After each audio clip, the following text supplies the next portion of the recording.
So let's see what we're doing this time. I remember last time, the reason that let me think about this. I think what happened last time is that we knocked out the Bring Across Inn quest, where there were these ladies that were, or just one lady, one mage that had gone rogue and was trying to take down traveling merchants, trying to kill traveling merchants for their wares, that kind of thing.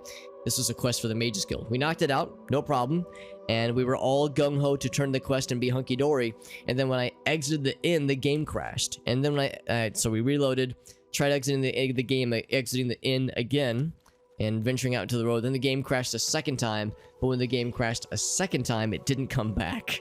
Or like my computer didn't come back. It caused it basically took Windows down with it. So that was what caused the stream to end rather abruptly last time, or I guess last Oblivion stream, which is to say Thursday. But that's okay, because we're getting back to it now. We're gonna turn in the quest that we just completed for the Mages Guild. I'm gonna take a bunch of fall damage along the way, because that's what gamers do. Ooh, it's a lot of fall damage. Oh! We still have the healing going though. This is okay though, because it's good for us. All right. Excuse me? Oh, there's Mike. Oh, okay. We apparently found some friends. Look how Mike was here for a second, then he immediately ran the fuck away. He was like, nope, fuck this. Where'd you guys even come from? There must have been an Oblivion Gate that I just, like, inadvertently ran past. Or these lads are just out in the overworld now. Ouch. Ouch. Oh, there's the phone call. Yeah, give me one sec, friends. I might take, like, a few minutes, maybe 5 minutes. Give me a little bit. I'll be right back. Yeah, like Oblivion more. Yeah, I mean, I like them both. It's just they tickle different parts of my human male anatomy, if you catch my drift. One game tickles a certain section of my body, and then the other game tickles another section very sensually. So it just depends. Like sometimes I love the more like chat interaction. Well, I mean, really, I do love chat interaction, but sometimes I like the more like direct to viewer interaction, where like the viewer participates in the game. Sometimes that's really fun, but it takes a lot more energy. You know, it takes a lot of more tracking of things, and takes just more it just takes more energy. It just takes more attention. Whereas playing a single player game where all I gotta do is focus on just my gameplay and keeping up with chat, it's more chill. Especially, you know, on a weekday when I'm doing work stuff, and I've got shots in both arms. Like I said, I got vaccines in both arms. It's a little bit tired today, so it's nice to just kind of vibe out and chill.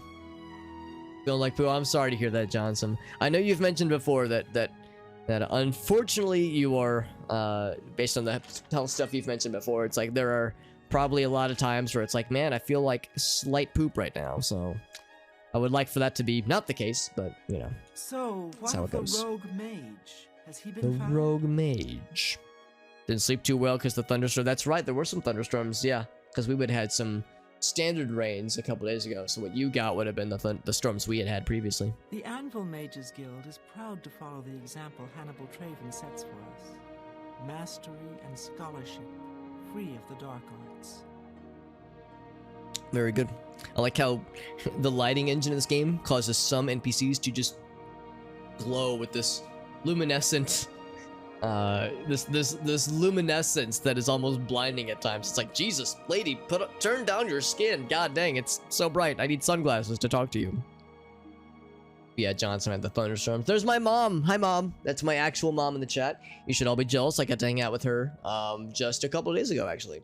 And yes, I got the COVID and flu vaccines. I got COVID in the left arm and flu in the right arm. So I'm dual wielding mild arm discomfort, but it's not too bad, actually. Usually when I get the flu shot, I get kind of a mini flu for like 4-6 or so hours. But it hasn't hit, so I think I probably escaped any like mild grossness. Just arm pain, honestly, just arm soreness.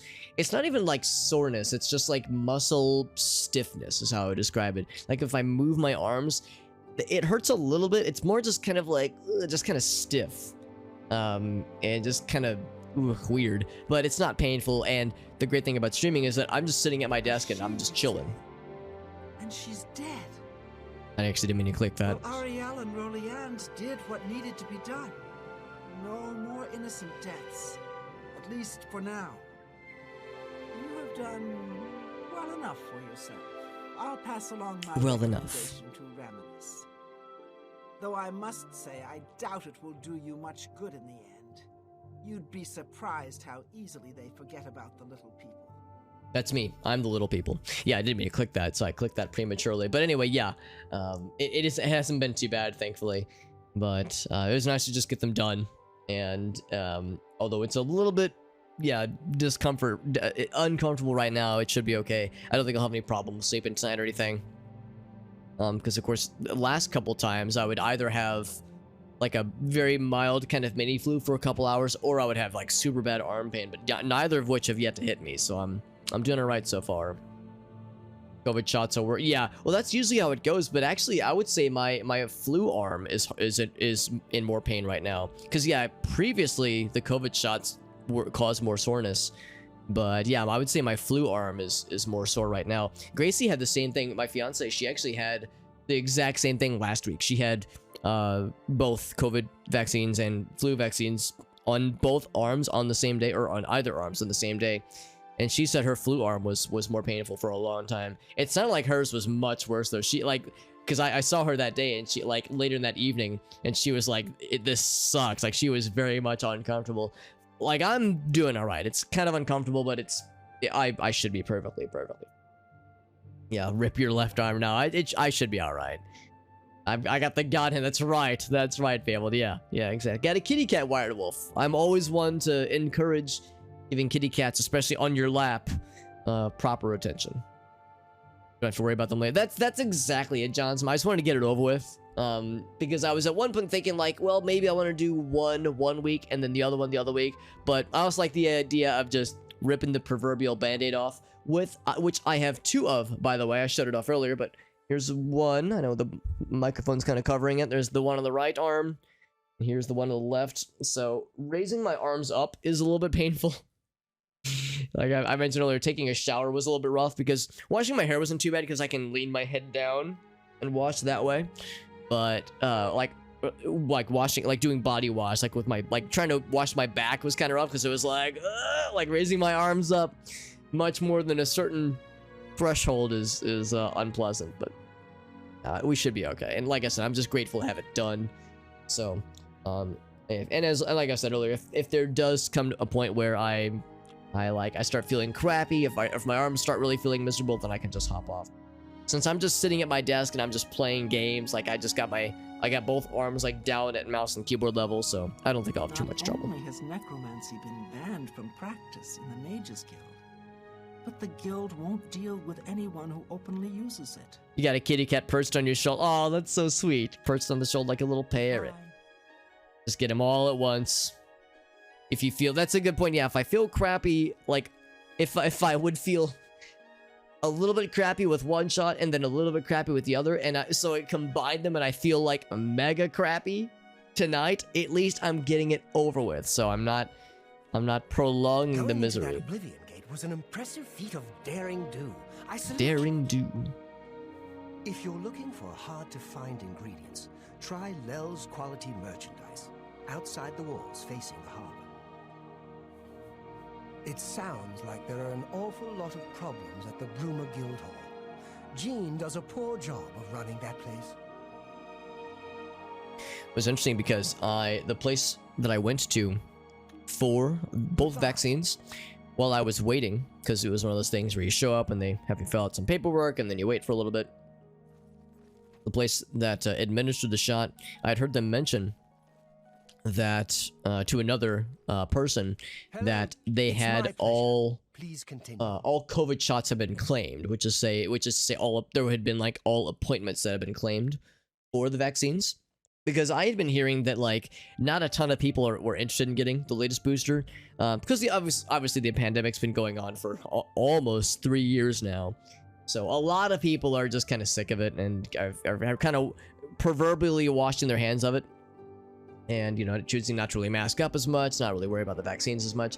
And in all fairness, like, there's more treatments now. Like, there's the, what is it, Paxlovid, I think. There are these things there are these medicines now that help treat it, so it's like the mortality rate is so much better. It's still there, and it still causes problems, but it's not as scary as it was previously. So a lot of people are kind of like, who cares? And most people have like had either exposure or some vaccination, so it's like most people are fine. So I was thinking to myself, oh, I'm sure like I'll have no problem finding a COVID shot. Obviously I got one, but I overheard them saying that like, yeah, they had all their appointments booked, and they needed to get more doses before they could open up more appointments. So I was kind of surprised that, yeah, they had sold out for the time being. I believe some people think of Anvil as a slow, sleepy place compared to Eastern Cyrodiil, but there's plenty of trouble up north to be found.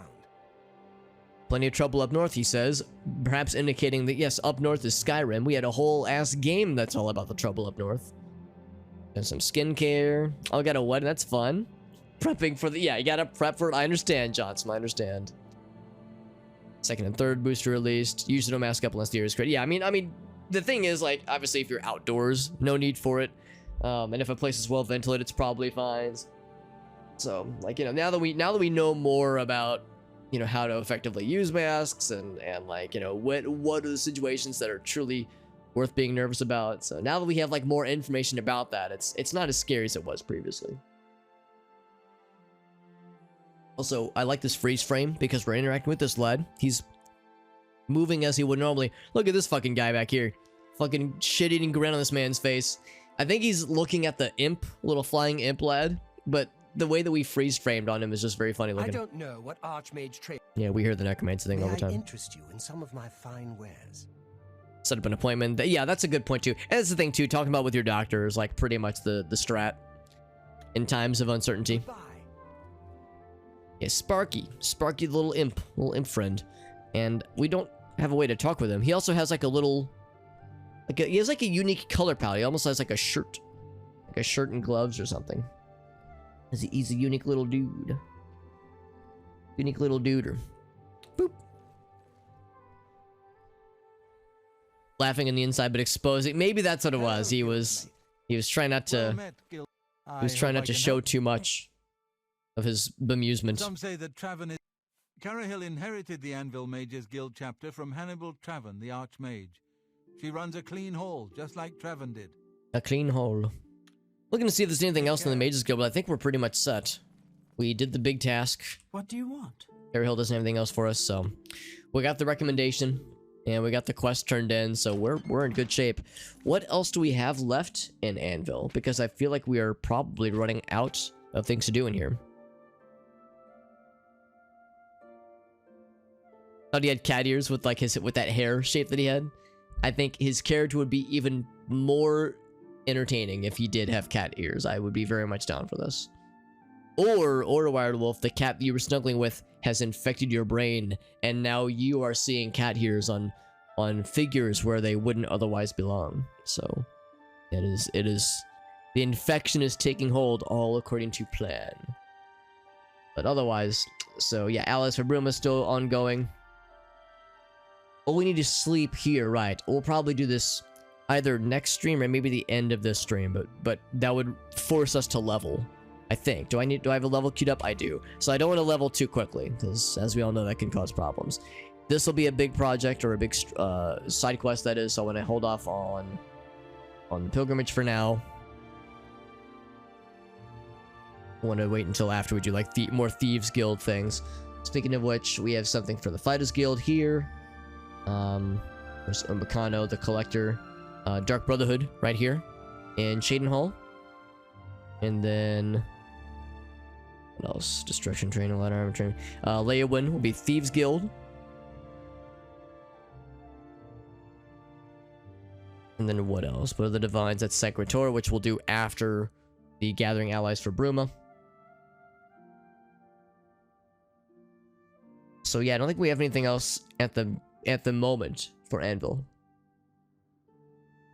I think... Oh, there is Crowhaven. Oh, I forgot about Crowhaven. This might be a good time for Crowhaven then.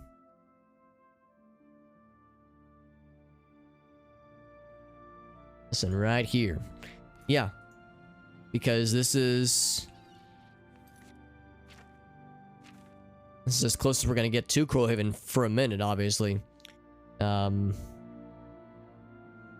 We did the Fort Strand thing. We did the Gwendon farm. Guidon farm thing. Did Brina Inn. Brina Cross Inn, that is. So yeah, I would say, let's do Crowhaven. We've been sitting on this quest for a long time. Ever since we learned about it from the Orc-clad champion from the arena. So I say we hop to it. In fact, I'm going to warp up here. Oh, actually, hold on. Do I need to, like, offload things? I need to sell things. Get things repaired. I think I actually do have hammers. Oh, wow. Things got hella busted. I actually want to just buy some hammers. Because you can see we're almost out. Taxel Flat, that's the one wearable. Yeah. It's wearable says, don't worry, Alex. I've been a carrier for years. And the sleepy kitty cat. Oh, what a buddy. Got up a he yacked up a hairball. Oh, Jesus. Poor guy. He's a little sleepy buddy. That's very cute. 7,000 emails. Woo, buddy. That would make me very anxious. Like, oh Jesus, that's just a lot of emails. What the hell do I do? That's a lot. It's a lot to go through. I get anxious that if I like build up too many emails. Oh fuck, what do I do with all these things? How do I resolve all these? Let's sell some of these things.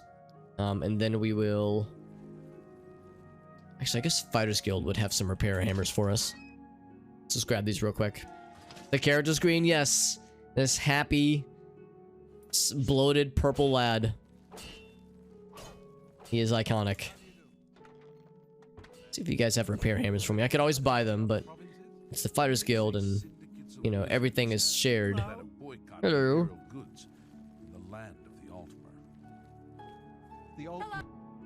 Actually, that's not true. I think there are a few instances where we've seen owned items. For like certain peeps. There's a repair hammer right there. Certain NPCs will have like legit owned items, and it would be considered theft to nab them, but most things are up for grabs, honestly. So I'm looking for the basement. Is that what I'm looking for? I'm looking for like the area where they'd have more 2Ls. It's interesting because right when you enter this particular Fighters Guild location, you see they've got like a sparring and practice area right at from the get-go. Usually that kind of thing is relegated towards like a basement area. Just to leave without even looking at them, says Johnson. Johnson out here with the 9 quadrillion IQ play, honestly. Just control A and press the delete key, and suddenly all the problems go away. How about mixing up some potions? How about mixing up some potions? Right, so never mind. I was thinking there'd be more of this. Oh, right, this is the dog zone. This is the doggo zone where they feed the dog lettuce and onions. Not really, but they feed him venison, apparently. Here's the dog. Mojo. Mojo the pupper. This is the dog's office and the dog's bedroom. So this is where the dog practices his studies, reads his books, writes his letters. He sleeps in his bed. Oh, I can't sleep in the bed. Oh. Yeah, the dog was like, but not actually barking. I don't know like how true this is or how common this is, but for dogs that are deaf, especially if they're born deaf, they of course can still see. So they like, when socializing with other dogs, they will see what it looks like when another dog is barking. And of course dogs pick up on those things and they think, oh, okay, I should do that too sometimes. But a deaf dog has no way of knowing, if they're 100% deaf, that when a dog is barking, they're making a noise. So I've seen videos online of deaf dogs barking, and the barking is just them doing this, like with no noise, just the mouthing motion. So it's like, it's very cute. It's like, oh, they're trying. It's so cute. They're trying their bestest. Look at this guy sitting at his. Wait, hold on. Is he making a funny face? I think he was making a funny face and I missed it. Anyway, I was just gonna say it's like weird that he's sitting like at a desk with like a full suit of armor. Do the funny face. Oh, there he goes. Okay, I think he's supposed to have something in his mouth, or in his hand rather, like a thing to eat. Yeah, he's supposed to have an apple, I think. Here, I'll get your apple. Here you go, bud. I got your apple. Here's the apple, bud. I'm trying to help. I'm helping. I didn't help. Well, He's a little broken. It's okay. Happens to the best of us. I came here for very important business, and I definitely succeeded. I'll just buy some hammers. I think the porter will be able to give me the goods. Lency Lorum. Fighter through and through. Do you sell things? You do not. I'm from Morrowind, north coast of Vardenfell, near Cool. So I like it here on the Gold Coast. Sometimes I miss home, but not too much. I never knew it was pronounced cool. I thought it was pronounced cull. Mirabelle Monet is quite a woman. Quite the woman, quite the lady. Just eating some air, some nice air fruit, delicious. He says, "Fuck you! I'll eat my own air food." If I So he can't can repair, but he doesn't sell hammers. Then okay. Farewell. a pleasure to speak with you. Who like sells things Not here? from around here, are you? Just a warning. Be careful if you go swimming. It's the slaughter fish. They'll swarm you. They'll slaughter you. Good day. You It's can't my spell pleasure. slaughter without laughter. Get outside of town if you get a chance and hike north along the coast. Great views and good hunting. No, I'm sorry, family. I'm not trying to kill you with our joking about the goofy NPC nonsense. I'm not easily impressed, but even I would think twice before going into one of those Oblivion. Was that Danny DeVito, the porter? Well He was a done. port lad, wasn't he? Nobody sells things here. Everybody does training, which is Well nice. Actually, met. hold on. Are you kidding? I came here to get away from the mountains and snow. You ever spent a winter in Skyrim? Or Bruma? Give me the Gold Coast any day. Why is she smiling? Because she loves attacking the dummies. That's right. She loves Be seeing you. anti-dummy A violence. pleasure to speak with you. You like how we caught him mid-swing? It's a good thing he didn't turn around and swing at us. You notice all the Nords around here? It's partly because Nords like ships and sailing. Mostly, we're sick of freezing our asses off in Skyrim. Time to get the heating pad, says Johnson. Sounds nice. Good day. I know we've talked about this before, but, you know, in Morrowind, there's an entire DLC, or expansion pack, rather. An entire expansion pack about the Nords and about Skyrim. Really, it was Solstheim, but Solstheim got retconned to being part of Skyrim. And then in this game, there's a significant part of the story and like several areas centered around the Nords and the northern part of Cyrodiil, which borders on Skyrim. So we hear a lot about Skyrim. And then in Skyrim, they made an entire fucking game about Skyrim. So man, I can't wait for Elder Scrolls 6 to get announced when they have several DLC packs and maybe a sequel that is all about Skyrim and the Nords, because apparently Bethesda has a Nord fetish, and they just cannot get enough of these big, towering, golden-haired lads and ladies in this frigid area. Because it's like, holy shit, can we get some diversity in the Elder Scrolls games? Holy shit, it gets a little bit tiring after a while. It's like, oh my god, we get it, Bethesda, you love the Nords, holy shit, but a little bit of variety can sometimes go a long way, man. What if they merge all the worlds together? That'd be, I mean, well, all the worlds, like all the different provinces, that kind of thing. Because I know that, well, I guess I don't know, but I'm assuming that all this takes place in the same general planet. I guess it's called Nirn. When you smack a dummy, every day's a good day. Yeah, maybe there's just like something satisfying about it, about just getting like a big old wooden practice dummy and just wailing the shit out of it. There are no armorers here, because yeah, like I said, I want to buy some repair hammers, and I can't remember. I think there's a general trader. It counts arms. I think that is a. I think that's like a club or like a tavern or something, but maybe. Oh, I think this is actually. I think this will do. Yeah, this will work. This will work. Peacemakers. That's right. Jeez, this guy was like, he was so ready to see me, so excited to see me, rather. It's my pleasure. Please, continue. Armor, weapons, I have it all. So just a How few. may I help you? Just a few. Oh, does he not sell hammers? Oh, here we go. I'll take 4. Another satisfying Been customer. here 30 years, and I expect I'll last another 10 or so. When I'm gone, God's willing, my apprentice, Enelroth, will tend the smithy. That's a smiley lad we saw when we first entered. Goodbye. Yeah, depends on what kind of it depends on what kind of dummies we're talking. That's exactly it. You look skilled in alteration. Skilled in alteration. That is one nice thing I do like about this game, is that the context things that NPCs will say to you as you're passing by.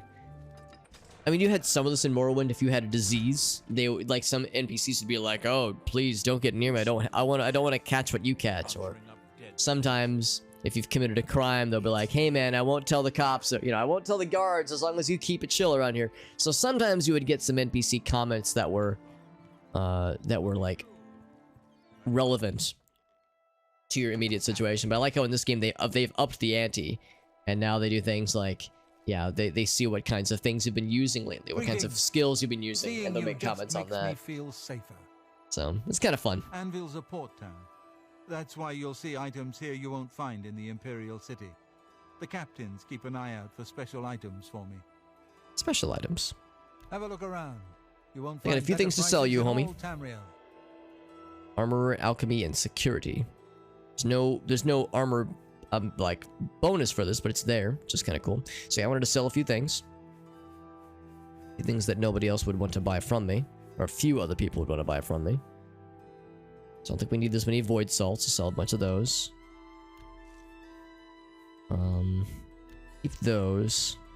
That seems... Well, you drive a hard bargain. A hard bargain. I think that's pretty much it, actually. Just those couple of things. Okay. And that should do it. Alias! Come back anytime. Alias, you frickin' dude. What's up, buddy? Thank you so much, Alias. That's very generous, buddy. Alias is a homie in multiple ways. Thank you very much, Alias, for that raid. That's very generous, buddy. The thing about Alias is that he is far too kind. He will never admit this. I can already hear him typing in disagreement, saying, "Alex, don't you go saying nice things about me. Don't you do it, Alex, or I'll slap you with a wet noodle." Alias is a freaking homie, and he raids me far too often. And I don't get a lot of opportunities to raid him because he's much more responsible than I am. I'm the weirdo staying up till 1 a.m. on weeknights, on school nights, playing video games. Alias is the responsible lad who goes to bed at 9:50 p.m. or whatever time it is for you. It's 9 p.m. Central time for me, at least. But Alias, thank you, my man. Thank you, my dude. I was lurking in your Noita stream earlier. I saw you were doing some nightmare mode, which is always an entertaining time. Whenever I watch Dunk or Solar do nightmare mode, and Alias as well, it's like the strategy, you got to take it real slow. It's like you always got to go real slow. Whenever I play Noita, I tend to want to bounce around a lot. I tend to want to go fast, eat ass, as we say. I want to, not exactly like speed run, but I tend to try to be snappy. But with nightmare mode, you got to play real methodical because it is so easy to get got. I see you were doing some Noita tonight, Alias. And Alias, you probably know what I'm about to ask. If you have any clips you want to share, I'd love to hear, or see about them. Don't worry about this dead body. Just don't worry about it. I think what happened is a few streams ago, well, for one thing, this is Oblivion, obviously. And part of the main quest in Oblivion is that there's this Mythic Dawn cult that starts to get after you after a certain point in the main quest. And kind of like in Morrowind, there are sleeper cell agents in certain towns where you wouldn't know by looking at them they're a cult member, but when they see you, they'll try to get your ass. And this person tried to get our ass, and I think what happened is that we were like right here, and we heard a commotion, and I looked over here, and there was a person that was like coming for us, but then the guards took her out, so she didn't even get a chance to fight us. I think she was disappointed. So anyway, that's the thing that happened. Trying to keep the runs about 1 hour. That's actually pretty impressive. Alias is a Noita extraordinaire, and he is, I would say, one of the premier Noita streamers that keeps up with the game very well. Is always gunning for new types of ways to play and stream the game. Does the chat interaction and like viewer interaction games like Noita Together, Noita Nemesis. Does speed runs. Does like goofy, corrupted glitch runs. Does other games too, but Alias is always hungry. I always get the impression whenever I talk to Alias, whenever I'm chatting with him on Discord or whenever I'm in his chat, he's always like, I get the impression he's like always looking for new things to do with his stream, new ways to like fix things up and improve things and shake things up a bit. So it's like, I respect that, man. I respect that you're always looking for, never one to rest on his laurels. He's always like, how can I up the ante even further? So I bring the folks with the entertainment. As Alias, you're too kind, man. You're too kind. I was hearing him talk just the other day how he was thinking about maybe doing some more, excuse me, who's this? Whomst is this lad? With your, like, full Daedric armor. He was talking about possibly doing more Throwback Thursdays, which is to say retro streams. I know that's something he was doing for a while. Last name is Inventius. I was worried this guy was going to be like a big scary guy. To see some dude standing in the wilderness with all Daedric armor, you tend to, you know, expect the worst.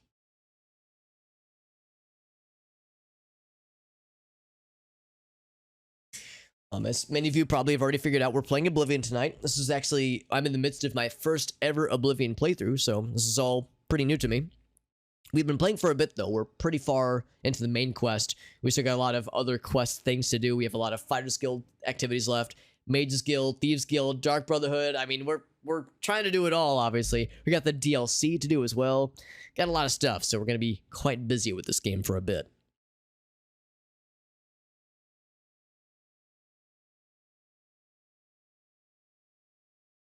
Daedra Worshippers, that's right. What's up, Gundam guy?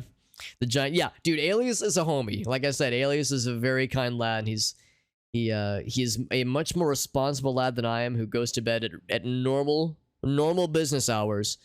So as a result, he raids me a lot, and I only get to raid him every once in a while. Usually, if he's pulling like an unusually late night, that's my time to strike back. It's like, hey, I can get this guy.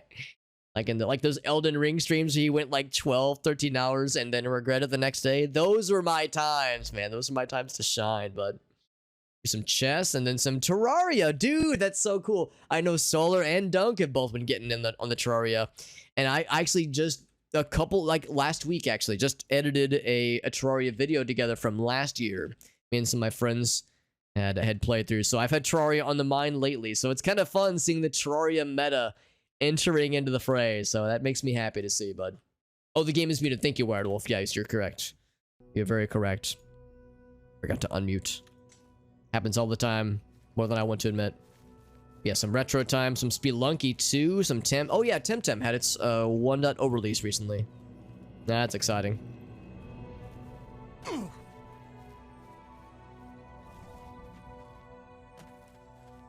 Yeah, the game audio was off. What am I saying? Oh, could you not hear me? You can hear me, right? Yeah, my microphone should be good, so you should be able to hear me, okay. Here's Crowhaven, by the way. Oops. But yeah, waiting on some updates. Oh yeah, for Terraria, I guess there are some new updates coming, aren't there? Because I know sometime last year, the devs said that they were, like, done with making updates. And then out of nowhere, they announced a new update. Like, it wasn't a gigantic one, but I think it was earlier this year. They were like, oh, surprise, here's a new thing that we're doing, or an updated thing that we're doing. And then yeah, I think recently they announced even more stuff coming. So yeah, it's weird that we have, it's good, obviously, but it's a surprise that we have all these new exciting things to look forward to, because Terraria devs, at one point were saying, like, that was gonna be it. We gotta take out this skeleton champion, because this one is summoned from this lad. You can tell, because this one is called Skeleton Champion. If I mouse over this guy, it says Skeleton Champions, Skeleton Guardian, which is a little bit silly sounding. We successfully disarmed him, by the way. That's my first time I've ever done that. I think it's because our blade skill is getting better. So the move that disarms is getting more, whoa, getting better. Fucking knocked me on my ass. It's okay that we got the heals. That's always fun when they just fucking knock your ass completely back. I think that's the thing that some blunt weapons get. A, like, bash attack. Doesn't do as much damage, but it knocks the shit out of you. So there it is. Lots of skeletons. For some bone meal and a claymore of freezing that sounds nice, but we have better stuff already. Every update is the last update. Yeah, that's the thing. I mean, the game's been going on since 2011, I think. I think it was in early access even before that. So I think the game's been around for 12, 13 years, probably even longer at this point. I mean, it's pretty remarkable. I played it when it first came out and I loved it then, and they just keep adding to it, so it's nutty. At 563 hours total, that's incredible. I think I'm at like 200 or so. Like I've played it a decent bit, but I'm a relative scrub. And of course, one thing to mention, it probably goes without saying, but I'll say it anyway. Wow, nice shot. Shot me right out of the air. I'll mention it anyway, is that of course, I know it is getting quite late at the night for some folks. And of course, Alias, I appreciate that raid, man. It's very generous, but I promise I don't expect you to stick around if you got stuff you got to do. You got to get some dinner or get some rest. Or you got some YouTube videos to edit. I know you're working really hard on the YouTube grind, so of course I appreciate you, bud. But I promise I won't be Sadge. I won't be a sad lad if you have to hop off, because I totally get it. Or any viewers for that matter too, I understand, because when you're watching someone... Oh, you're a summoned lad. From you? What the heck are you?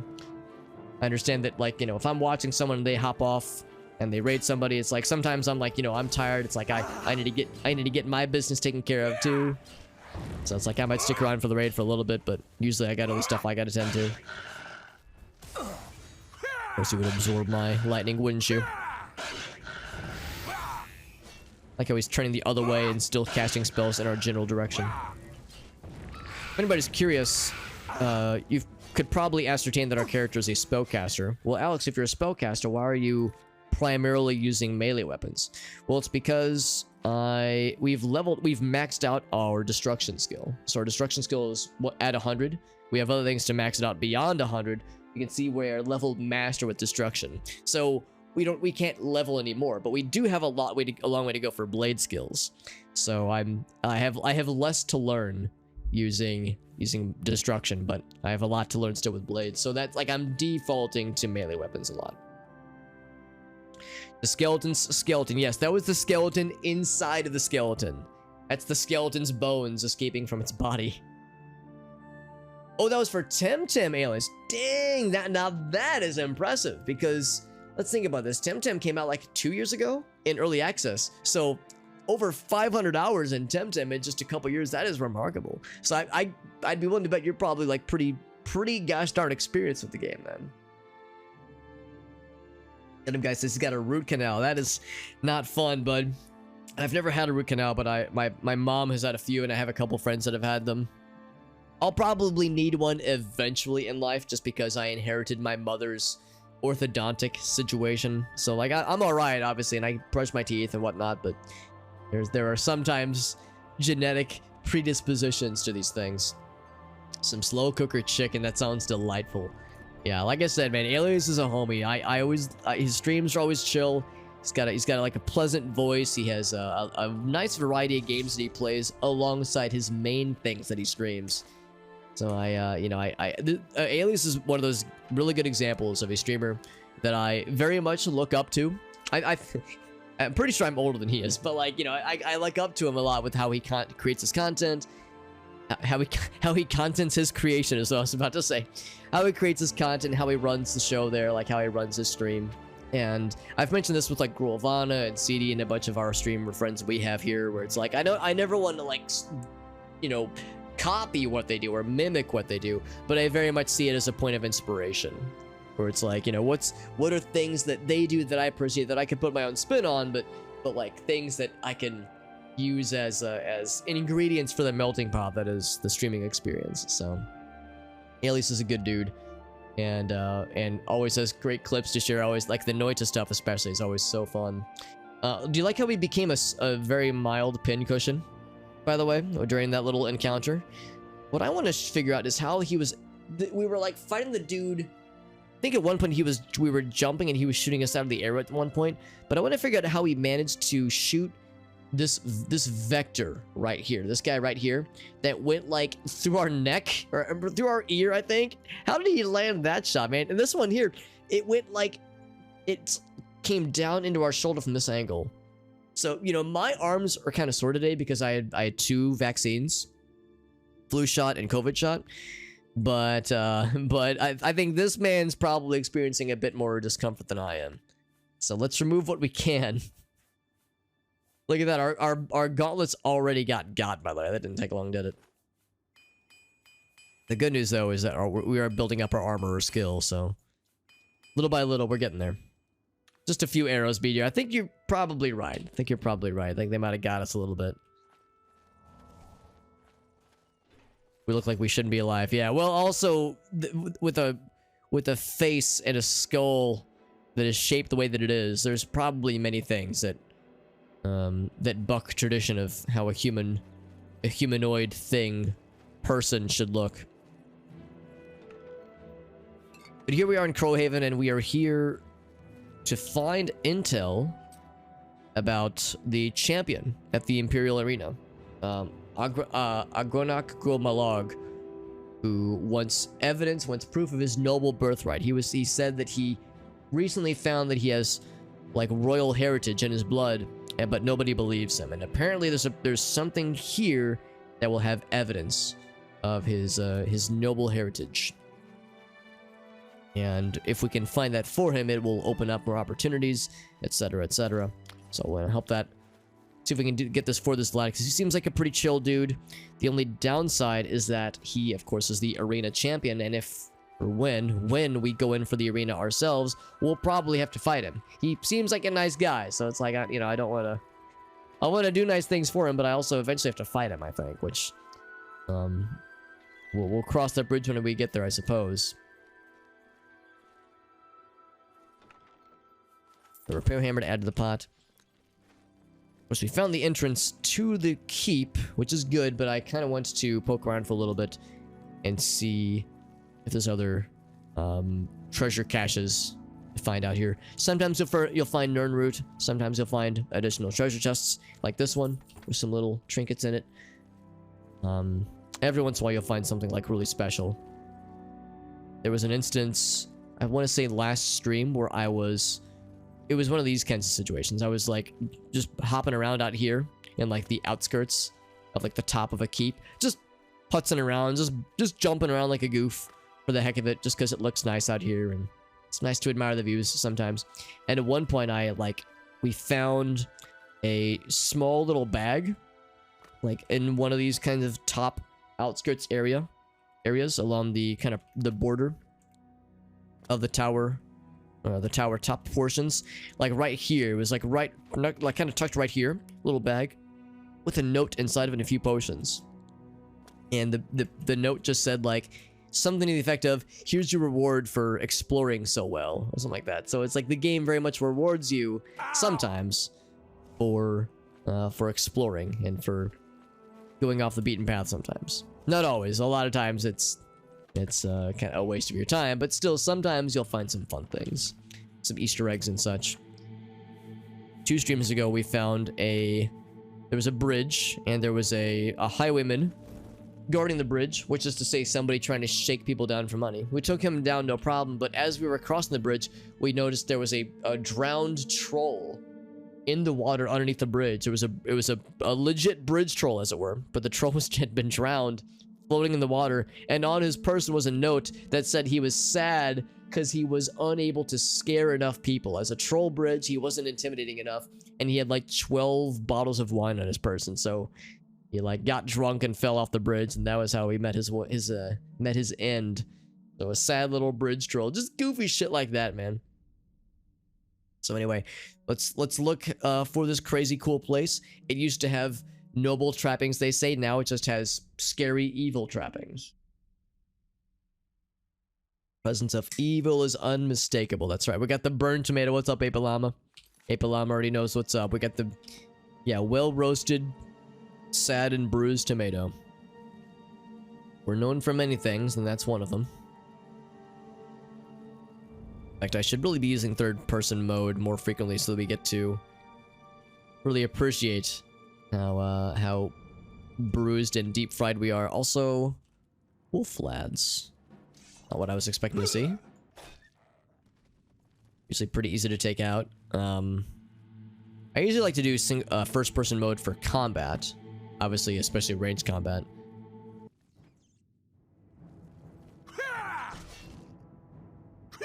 all this wildlife.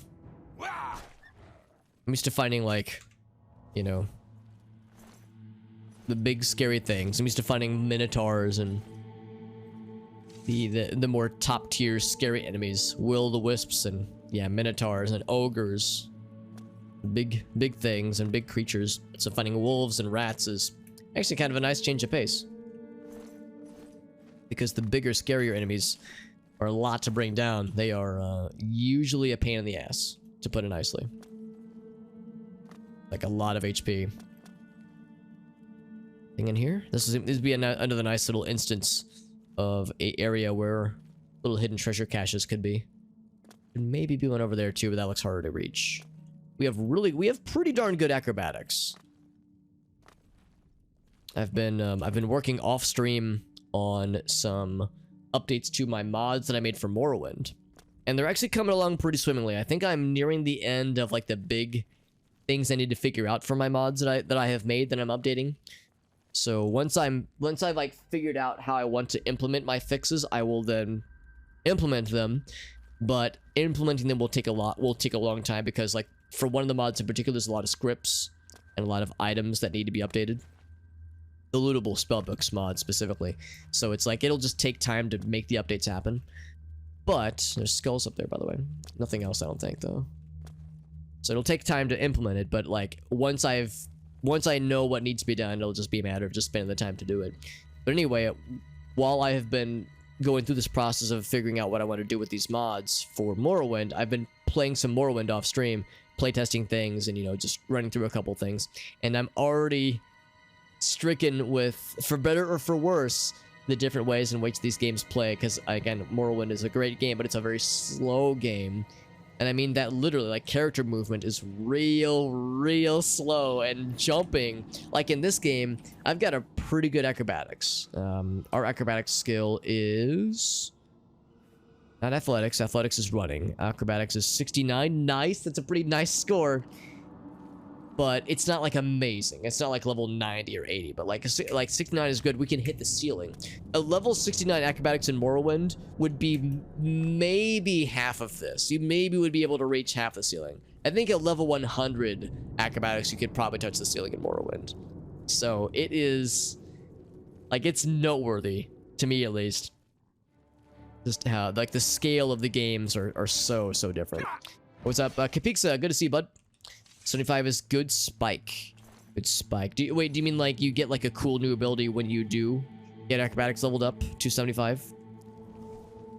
Because I think at 50 we got this one. Whoop. Oh, hold on, let me zoom out. That was kind of hard to see. But we got like the backflip. We got these guys we can roll around.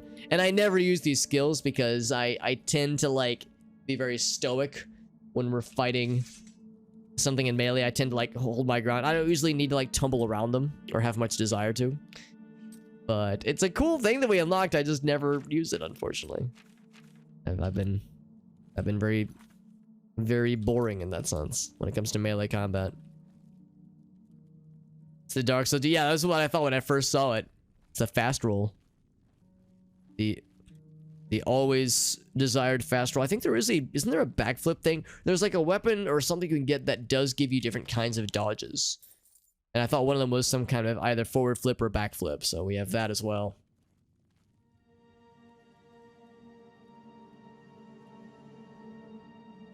Acrobatics, Conjurer, Archer in Oblivion. So you wouldn't fast travel, you would just like zoom around with the rollings. Because I guess, yeah, you need a weapon out. There we go, yeah. It looks really weird in first-person mode. So you just rolling around at the speed of sound the whole time. That's interesting. I have some friends who have popped in to watch for a bit, and they've, on a few occasions, heard people say that, yeah, they didn't know. They played this game for a long time, and, like, went hundreds of hours before realizing that there was fast travel in the game. That you could fast travel anywhere that you had previously located or traveled to. Of course, we can't do it right now because we're inside. But yeah, it's like I've had a few friends be like, holy shit, I went so long before I realized you can fast travel to any previous place so long as you're you're in an outdoor cell, an outdoor location. Because I try not to abuse it too much, but I mean, if I'm going to a place I've been to previously, then yeah, I'll just fast travel. Unless there's, like, cool things in the interim. Like, unless there's cool things, like, if I were to go to Malakath, well, I've already been to Malakath Shrine, that's not a good example. Like, if I was here, if I was a Nornal host, and I needed to get myself to Wenyanadawik, these two places. I don't think I've been to, like, this blob of land here. So if I wanted to, I would have the option, of course, to just walk from here to here, so I can look for points of interest along the way. Is the vector from these two locations, or to and from these locations, is unexplored. So, like, in that instance, yeah, I probably wouldn't want to fast travel, because there could be cool things to find. But otherwise, though, yeah, otherwise I tend to go for the fast travel to cut down on some repeated views. Although, again, movement speed is pretty quick in this game, so if you're only relegated to moving to walking places or running places, of course you could get a horse, which is pretty quick, but even just moving on foot's pretty fast. So I don't mind it too much myself. Try block space while running. So block space while running. So I don't think I can do it yet, because I can't sprint. I can move forward, obviously. I can do that, obviously. But it's like how I can do the backflip and the side rolls. So you can do that, I suppose, which is pretty good. Although I don't think it's as I think running just might be faster overall. It's pretty cool, though. So we can't go into the burial halls yet. Already explored that one. Oh wait, hold on. What was the door we just looked at? I'm sorry. I'm kind of twisted around with all this rolling around and somersaulting and Sonic the Hedgehogging. Oh, we do have the key. Oh, okay, never mind. So this is unexplored then. So, oh, okay, this is in the burial halls. So this is a new instance that we haven't gone into yet. I'm gonna keep this out. I usually like to fully explore or mostly explore a singular instance of an area all the way before I go into the new instance, which is to say, like, a named area. This is just called Crowhaven. This one is Crowhaven Burial Halls. So I want to explore all the Crowhaven areas before I then graduate to the next section of areas. We could jump down, or... Oh. Vampires, methinks? That person's walking awfully fast, probably vampires. Try blocking with the shield and running at the same time. Oh, the shield. Oh, okay. I do have shields. I got my shield out.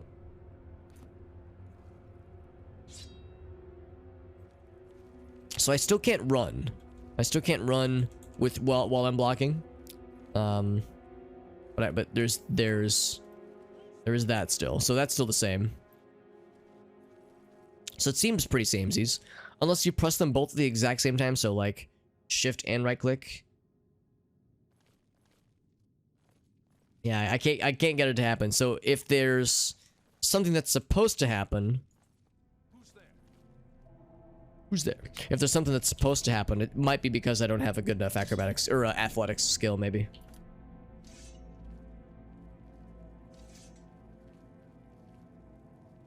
This is definitely vampire land. I saw like a little workstation across the way. Yeah, the somersault we saw. Okay, cool, yeah. Yeah, the somersault we were looking at just earlier.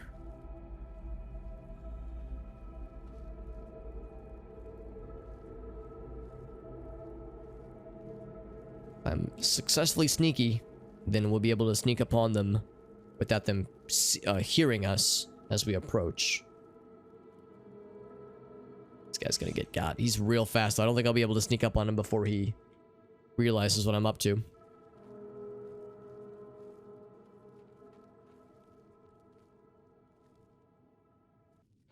I was gonna say, there's a chance he might actually want to talk to us.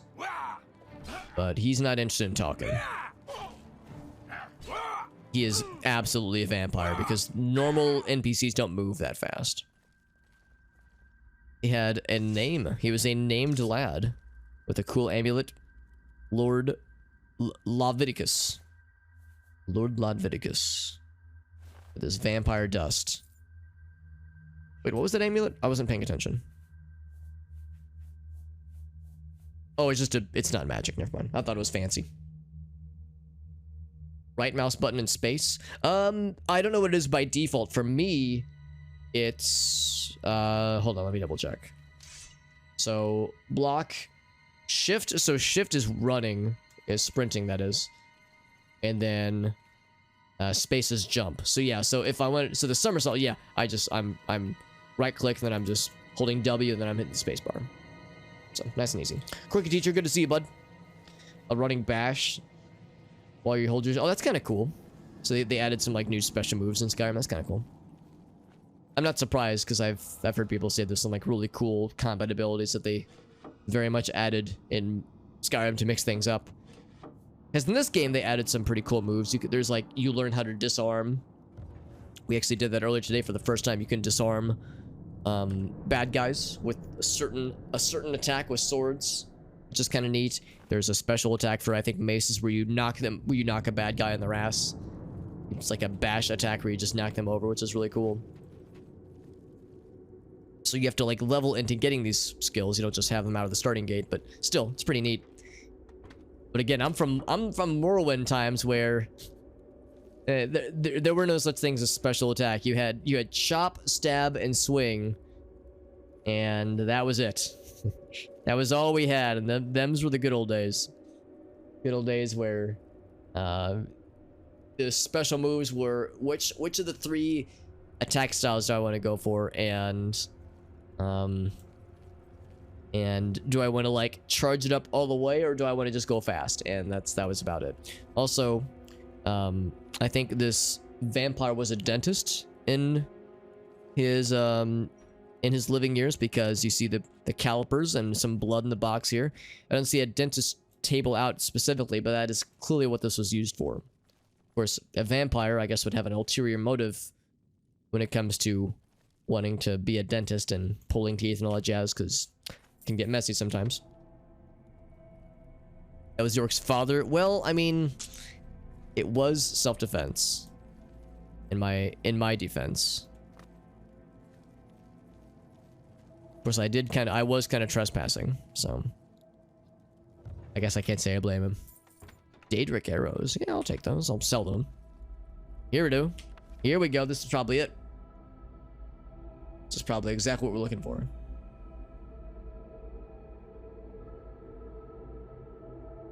So, a way to describe my love, the Maiden Gro Malag. I think that was this lad's, the champion's last name. The orcs are sometimes vilified, and rarely would they be considered a pleasure to look upon. But Luktov, his lady, a rare breed of orc. Oh wait, no, he's asking, he's pontificating. Is my maiden Luktov a rare breed of orc, unlike the rest of her kin in physical appearance? Nope, in fact, she's the perfect representation of her. Green skin, muscular frame, thick thighs that can crush skulls, hell yeah. For who am I to judge? Who am I to criticize when so many would condemn my very existence, he says. Hey man, body positivity. We like that shit. I can only hope my love is as understanding when she learns of my unique condition. I'm assuming he's referring to probably being a vampire. Yes. Damn the politics of my station, he says. Taxation and trade and all that jazz. Stuff to make me regret my birthright, he says. He's been trying to hide his identity, guarding his secret. If we're to fall, or were to get out that I have fallen in love with a servant. Oh, an orc servant. Interesting. He is a Cyrodiilic nobleman. I have not yet found the strength to tell my beloved Luktov the secret. The truth, rather. Says, maybe I don't have to tell her at all. Maybe I can just keep that a secret forever. If she's to spend her remaining mortal days with me, she has the right to know the truth. That's an odd thing to say, mortal days. Has some vampire vibes, for sure. Joy and exaltation, she is with child. That's right. Predicted boy, we've already settled on a name. Agnorak, or Agranak, rather. Very good, very good. Well, I wonder if my dear child will share in my dark gift. Yes, yes. Going for self-defense. Yeah, I was trespassing, in all fairness. But anyway, yeah, so he did elect to tell her the truth. How to best raise the precious child. Foul and loathsome. Oh, looks like it didn't go so well. She questions his motives, questions the love I have.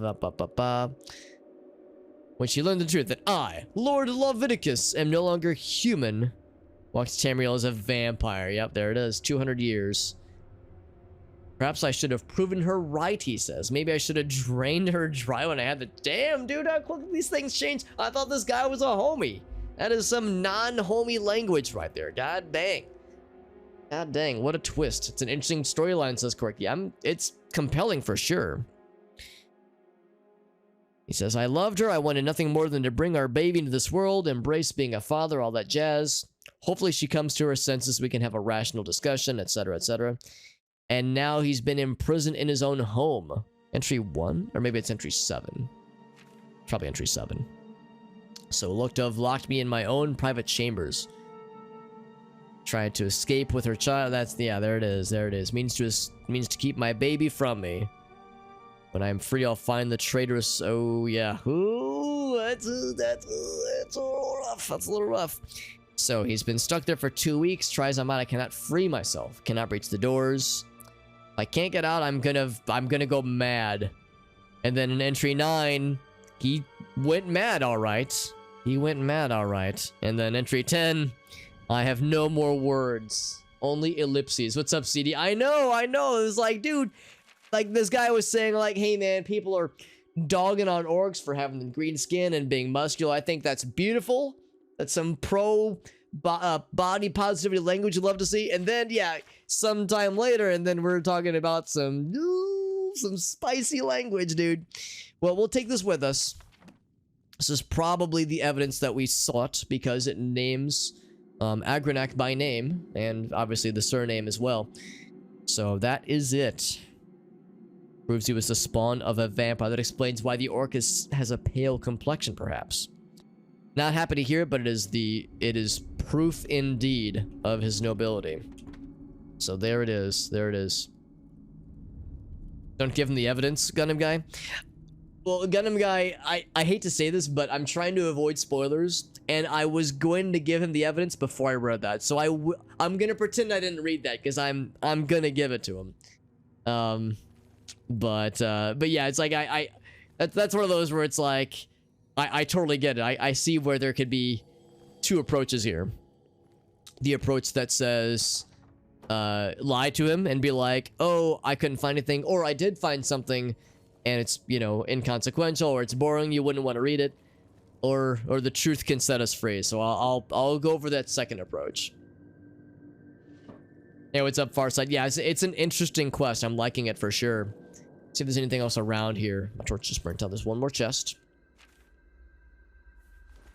See, I understand that there are probably less than savory ways to conclude some quests. There have been a few quests that I've done where I thought to myself, oh man, if I would have known about XYZ, I wouldn't have done ABC, but it's like I'm sticking to the more or less expected first time playthrough kind of thing, like, you know, trying to go about it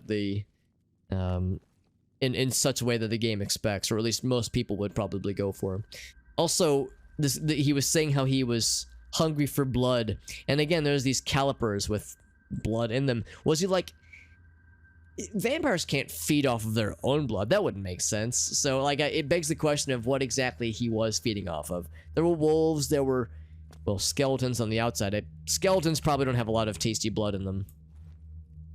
Probably. Let's see, and I think this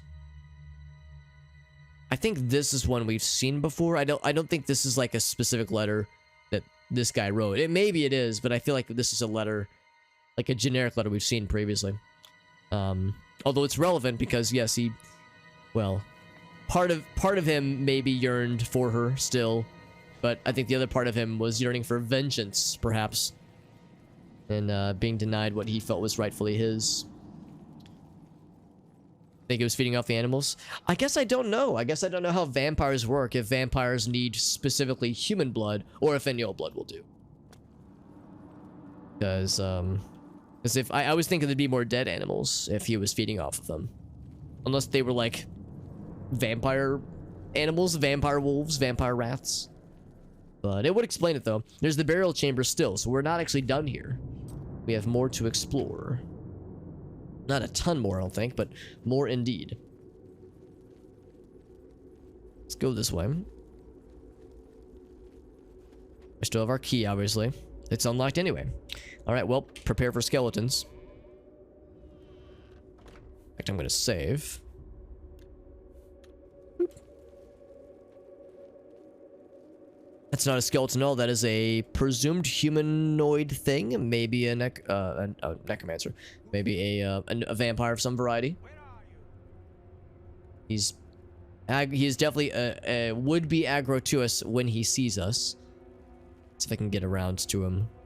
Sneak around his ass. There's some here as well. Yeah, so vampire lands.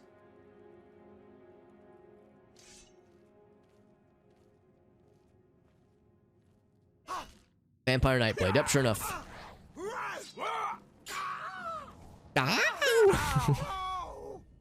And somehow that guy didn't see us. Or hear us, for that matter. Not sure how. I'll take your dust. It could be thralls. Well, maybe. I guess when I guess it's different. I guess I'll admit I don't really know much about vampire lore. But when I think of a vampire thrall, I think of somebody like imprisoned against their will. I mean, I guess vampires do have like charm abilities, so maybe they could be like charmed and are not shackled physically, but are shackled mentally. So like, you know, they're walking around presumably of their free will, but they're under mind control. But I don't know. This seems to smack of Vampire Den. So these are probably all vampires. If they are thralls, I don't know how else to free them other than with the magic of violence. Wait for this guy to turn around. Then I'm going for it. Turn around. Turn around.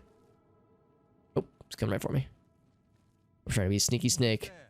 Who's there? It's nobody. Actually, if I'm a real sneaky snake, I could maybe sneak around him and like go through that upper balcony area. Excuse me? Oh, okay. You saw me.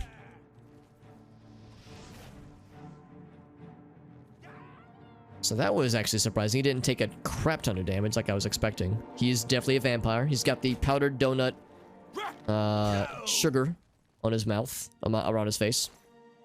Powdered donut dust. Full shield, vampire dust. Ebony short sword. That's pretty cool. Some nice stuff. I think his bow like bounced all the way that way. Yeah, I wanted to be a sneaky man's. Oh, I'm not a sneaky man's apparently.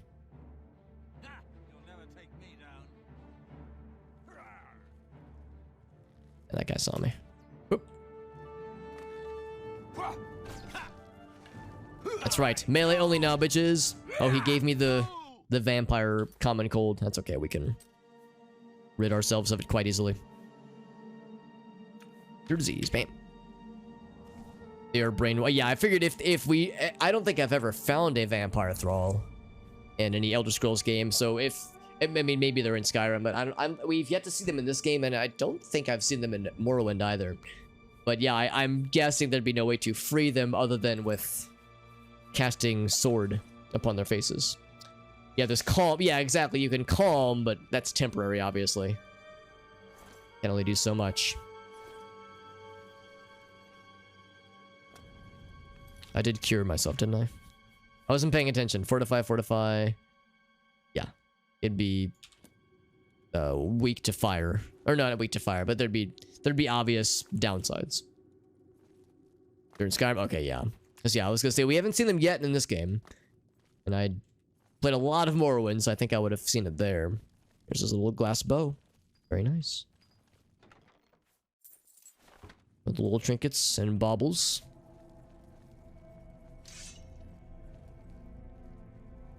I do enjoy looking for opportunities to be sneaky, because my sneak skill, I think investing in the sneak skill does have some helpful tidbits, especially since we are in the Thieves Guild. So I very much have an incentive, multiple incentives even, to slowly work on my thieving skills, such as security. Well, not so much security, that's not much of an issue, but definitely sneak.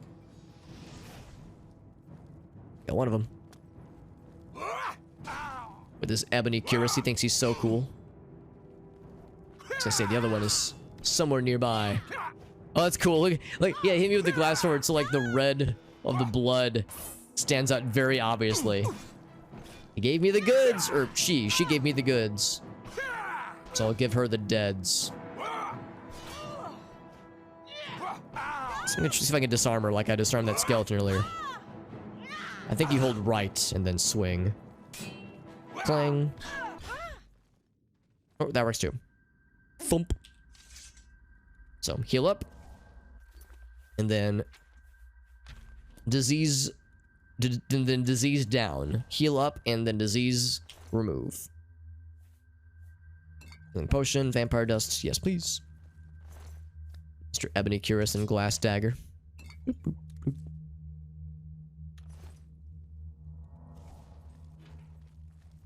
boop. Her longsword went all the way back this way. Spell potion. That's actually not a very good dispel potion, but whatever. Who cares? So once again, it's kind of fun, especially when you have a pretty good acrobatic skill. It's kind of fun bouncing around looking for other sneaky spots where treasure could be hidden. But I don't want to spend too much time, because you could spend hours in these kinds of dungeons just looking for every little nook and cranny. One of my friends, I've told this story before, but one of my friends played World of Warcraft for years and years, back like when it first launched. Played with a guild or a clan, what have you. Like played with a regular group for a long time, and they did a lot of raids, did a lot of like the same, like, you know, running through the same encounters, the same quests, doing raids, doing trying to grind out for the best gear, that kind of thing. And one thing that annoyed her guildmates to no end was how she would always enjoy stopping to smell the roses, so to speak. Like, they would want to go fast. And El Gaso, dude, what's up, buddy? 46 years. El Gaso, I'm only 33 years old. I don't even know how that happened. What kind of time dilation chamber we are inside of right now. Thank you, El Gaso. 46 months. Thank you, my dude. Hyperbolic time chamber right there, dude. But just to finish the story, yeah, so she was saying how her guildmates would always get frustrated, though, because they would want to go fast, and they'd want to, like, do raid after raid after raid, like quest after quest, just grind out stuff quickly so they could get to the next quest. They wanted to make as much efficiency out of the time as they could. But she wanted to stop and smell the rose. She'd want to fight all the encounters. She'd want to open all the chests. She'd want to, like, they would just want to fight the boss and get the hell out. But she would want to stop and, like, you know, explore a little bit. And the phrase she used to describe it was licking the walls. Yeah, the notion that someone is really, really savoring every little flavor, every little bite that a dungeon has to offer, that a game has to offer. So this game is one such case where if you're not careful, if you spend too much time licking the walls, you will never get done with this game. But anyway, Ogaso, thank you, my man. 46 god dang months, man. That means you started following my channel, or subscribing to my channel, when I was negative 13 years old. 13 years before I was born. God damn. Thank you, Ogaso. It's always a pleasure, my dude. Since I was a parent, there we go. Yeah, since I was still in the primordial ooze that is the DNA cauldron from my combined parents, combined from my parents, that is. Yeah, Ogaso's been very much. He could tell the prophecy. He could tell years before I was born that on this day, under this constellation. On this day, born to these parents will be a small, fucking weird bearded dude who will play video games very mundanely sometimes. Really building myself up to be the stuff of legend, obviously.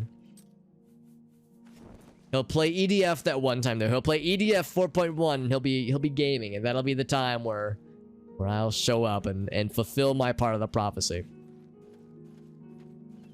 You're older than me. Yeah, that's come to mind on a number of occasions, though, Gal. So where like a lot of times I like, especially like if somebody, I mean, oh, Gal, so you're a very smart dude. Like you're really knowledgeable about a lot of things, and a lot of times if somebody is like super like well traveled and super like educated on like one particular subject, on like a particular thing, the first thing my brain like kind of assumes is like, oh, they're like super smart, they're super knowledgeable, and they're probably like, you know, at least somewhat older than I am, you know, like by a few years, because that's like how it was growing up, right? Like all the cooler older kids are always so much smarter and much more put together. So whenever I interact with somebody who's more well put together than I am, my brain goes to, oh, they're probably older than me. And then you have that moment where it's like, oh, this person's so cool, they're so collected, they're so like chill. I bet the person is like, yeah, like an older, cooler kid.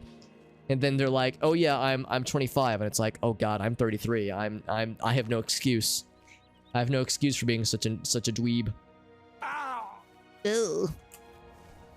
Anything else out here? Be really cool.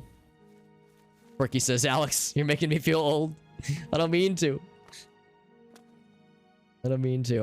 Although I can't remember what exactly it was, but there was something. Oh, I remember what it was. I think I saw on Twitter. In fact, Elgaso, I think you know of this streamer, Dr. Mick, the therapist gentleman who streams.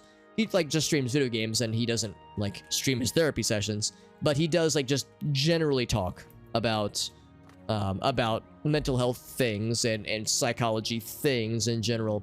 And there was a clip that he shared that was about a viewer asking him about some anxiety that this viewer was feeling about turning 30. And he was saying like, well, yeah, there's a lot of people that ascribe certain expectations, societal expectations and whatnot about turning 30. It's a landmark year. Well, kind of. I mean, we are creatures that have evolved to have 10 fingers. So we really like things that are divisible by 10. We have the decimal number system, obviously. So we like 10. We like things in 10. So that's why it's a landmark year. Otherwise, it's inconsequential. But like for a lot of people, they tend to assume that there is an expectation about, yeah, turning 30 and like, oh, I need to have this accomplished by then. I need to have this, and this. And if I don't, then I'm a failure. Like then I've messed up.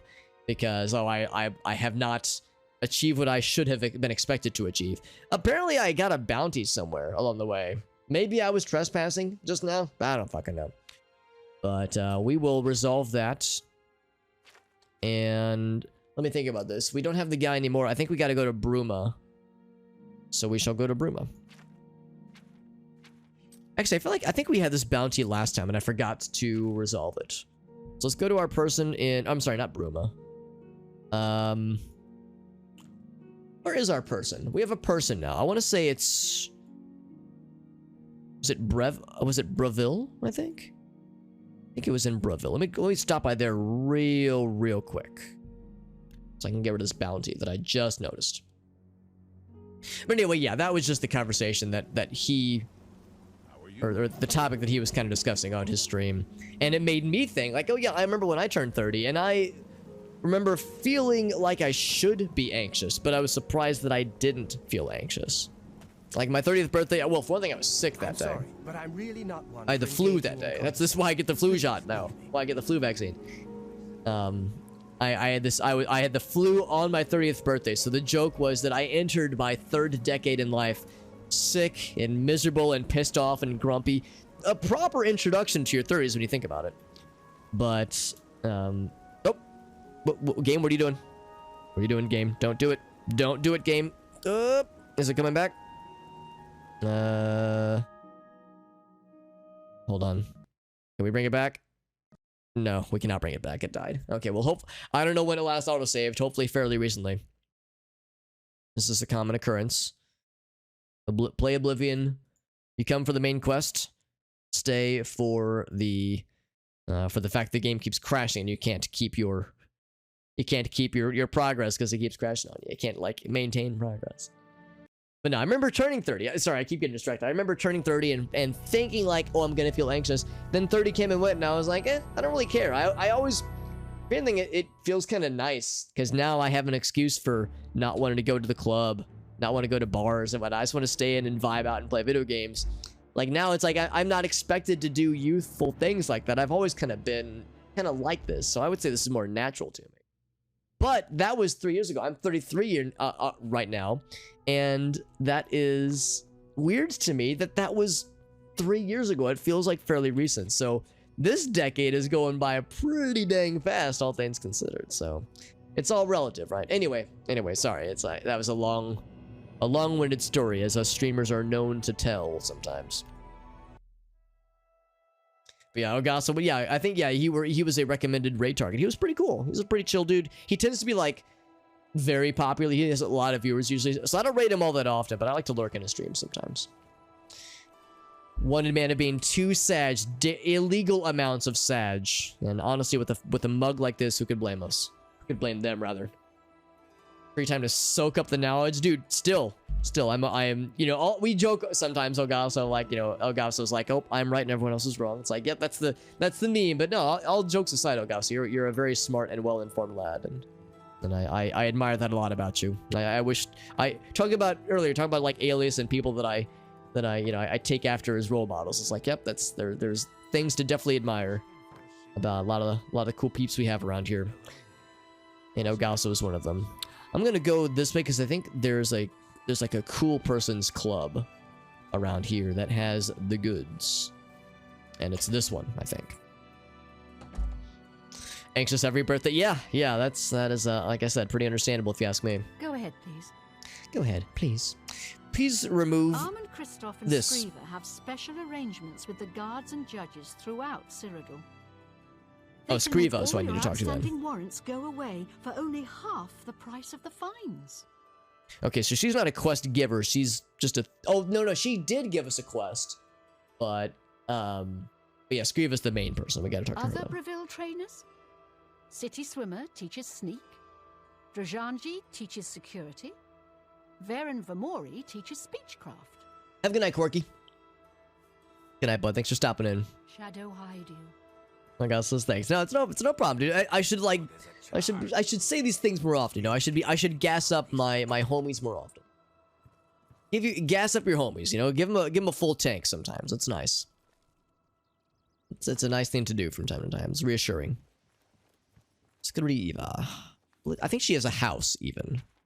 We can find that shit. Skooma Den, right. I wonder if we'll get some quests around that Skooma Den, because it seems... Oh, here we go. That seems like it could have some possibilities. Black Marsh has become more dangerous. What did I do last time that earned me this bounty? I must have did something less than ideal. It was probably trespassing. I have returned. The hunter can pay his fines to the guards, serve his time, or pay this one half, and they will all go away. They will all go away. Well, it's only 6 gold, but it's convenient because they're not going to steal my stolen goods, though, which is good, so... It will be done. I will shred all of the hunter's criminal warrants. Shred my warrants. Shed my warrants, even. Breville perhaps presents little scope for an ambitious member of our guild. Perhaps you may find the castle entertaining. Little else.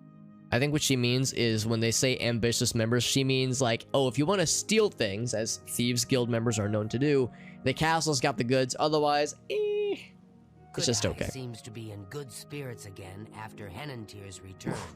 Arms are a little sore. I mentioned earlier, I get the double dose of vaccines today. I got COVID in the left arm. I don't have COVID, but I got the COVID vaccination in the left arm, booster that is, and the flu vaccine in the right arm, so I'm dual-wielding arm pain tonight. But the nice thing is that when you're you know, playing a game, when you're streaming, my arms just are at the desk, mouse and keyboard. I don't have to raise my arms up very high, so it's pretty chill. Things have been resolved here in Breville. Let's go back to the Imperial City and break the news to our homie in the arena. He might not like what we're gonna say to him, what we're gonna share rather, but I like to believe that the truth can set us free. And maybe we'll get lucky and this will be one such case. Boop, down to the blood works. Got the herd, Johnson. Very nice, very nice. Immunity skill has increased, says 8-Bit Llama. I like that approach. I like that philosophy, 8-Bit Llama. She looks like she's glowing. Like she's got glowy stuff. So look at this lad. Yeah, he even looks kind of pale. I think they even call him the Pale Orc or something like that. So, have you been to Crowhaven? Have you... What's this? The Journal of Lord Leviticus? Oh, look at that. He already knows. Friend. He already knows, yeah. Arm was destroyed for a day, news. yeah. The words of Lord Leviticus himself. Perfect. Ah, I believe I owe you something, eh? Here, let me show you these moves. Step like this. Now strike. All right, now parry. That's it. There you are. Some of the best combat moves you'll ever learn. You'll need them if you want to last more than 5 seconds against me in the arena. Now, let's see what this journal says. Here we go. Ah, interesting. But wait, can this be? But by Shinji, I'm the son of a vampire. I'm no gray prince. I'm the spawn of evil. I thought my father was a nobleman, not some blood-sucking monster. I can't... all a lie. A lie. Poor guy. Yeah. So it bums him out, obviously. Just like Gundam Guy predicted, he was correct. When you got the first vaccine. Yeah, I was the same, Elgaso. It was like oh, look how fast he spins. He like spins real fast sometimes.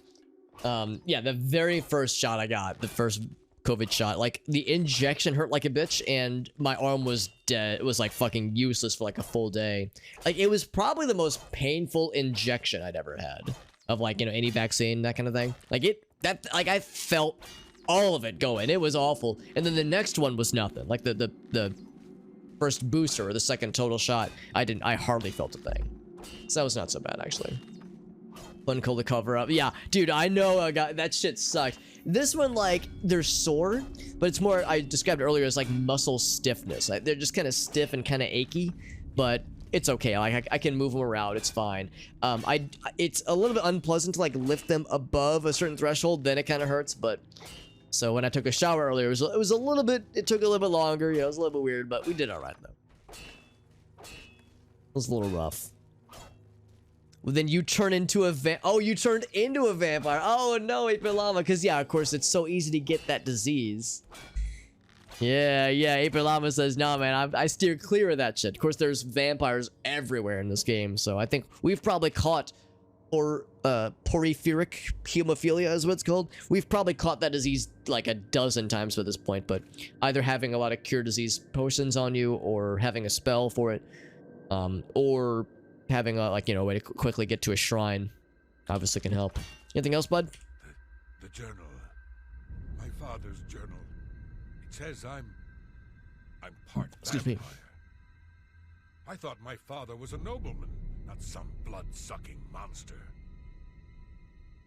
My whole life has been nothing but a lie. I'm no gray prince. I'm a vile, wretched spawn of evil. Please leave me. I can't... Poor guy. I was hoping we could like talk, like have more conversation topics to explore it further, but you know, he's got some stuff to work out with this training post, and I can't say I blame him. What do you think, lady? Well met. Or I'm sorry, you're a dude. Sorry. That's embarrassing. Farewell, my friend. Okay, he's being nice about it at least. Always strike true. And first. There's people in here that are like less than happy to talk to I'm us. trying to train here, weakling. Weakling. Why don't you go someplace more your speed, like the Use your muscle a bit more. Oh, that's kind of nice. Drove home. Oh, there you go. Yeah, with the flapping out the window. That's legit. That's legit, Elgaso. You again? You're becoming a real pain in my ass. You know that?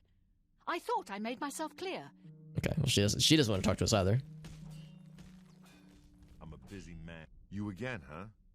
What is it this time? Better start talking before Everyone my here is so sword starts nice. swinging. You're all so nice. Do I want to be a combatant now? I don't know. I mean, I don't know if there's much to be gained by like waiting, but You're damn right you will. This is a training hall. yeah, anyway. Eventually I'll want to do the arena, but like, yeah, I'm not sure if there's much benefit to waiting around. Oh god, what's that? Don't tell me that's all blood. Surely it's not. There's something going on down there. Authorized combatants for the Red Room. There's a lot of blood here too. I guess blood is not that strange to see actually in this place. I guess like a training arena with various beasts. Johnson says, I am a vampire. Are you trying to say, Johnson, that you have like vampire hours that you live by? Because there have been points in my life where yes, I've been like more nocturnal than I wish to admit. Oh no, you just mean for the games. Yeah, I thought you meant like, oh yeah, pulling vampire hours. They're into people. They're very nice. They're very welcoming. The thing is that our Argonak, the orc lad, he's like the coolest one out of the bunch, and then we made him sad, so I feel bad to break the news to him. We got that one knocked out. It didn't actually take too long. It's more of a lore-filled quest than it was like a exploring-filled quest, but I liked it. It was very fun. If not, a little bit of a bummer near the end there. So we have some stuff in Leyawind, some stuff in Coral, and some stuff in Cheydinhal. And I think Cheydinhal still has an Oblivion Gate for us. Actually, I think they both do. Actually, that's not true. We already resolved Coral. We haven't been to Skingrod, so we still have that one. Well, we've been there, but we haven't been there for the Bruma stuffs. And yeah, Cheydinhal, same situation. And then, of course, we have also not been to Leyawind. That's the last major city we've yet to go to. So, let's do Cheydinhal. Because there's a few things I need to do here anyway. Along with the Oblivion Gate. You do get money? That's good. Would you be nice to a future corpse? That's right. Well, they were pretty confident they'd be able to whoop our ass. Although, I don't know, man. I like to think we'd be able to hold our own. But I don't know how hard the arena is in this game, so we'll find out someday, actually. Everyone's eventually a corpse. That's right, we're all walking corpses, if you really think about it. Well, vampires just because of the body. Right, yeah, it's a good point too, Johnson. It's like, sometimes vampire hours are the only choice we have sometimes. But yeah, if you were a vampire, yeah, maybe you would have like the regenerative properties that some vampires have in some universes, where they like grow, you know, their wounds heal quicker, that kind of thing. So yeah, like maybe some health things would be less of a pain, and then other health things would be more of a pain. Did I buy the house in Anvil? I did, and I need to sleep in the house, the mansion, to make something happen, according to I think a guy who mentioned it last time. However, I leveled up at the end of last stream, and I've got another level queued up here. So I'm gonna wait till either the end of the stream or maybe the beginning of next stream to do that quest. Because if I sleep in the house, it's gonna force me to level up, and I'm trying to make sure to space my levels accordingly, so I don't. Yeah, it was this one right here.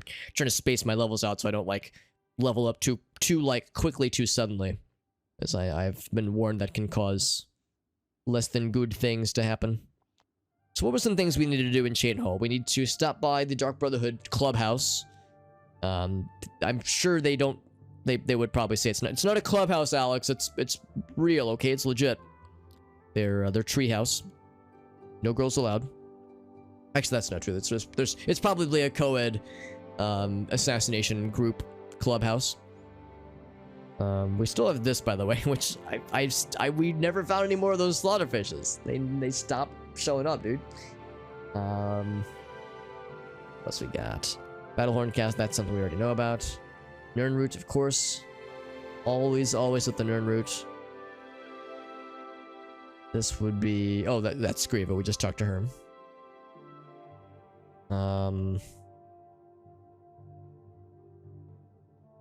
Sankrator, that's not it. So this was for Leyawind.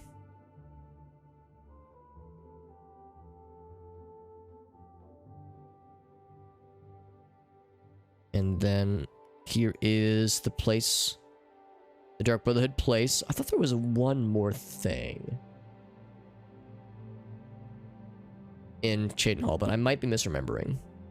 I think the other thing, actually, I think the one more thing is the Allies for Bruma. So let's do this first. Dark Brotherhood happy times await.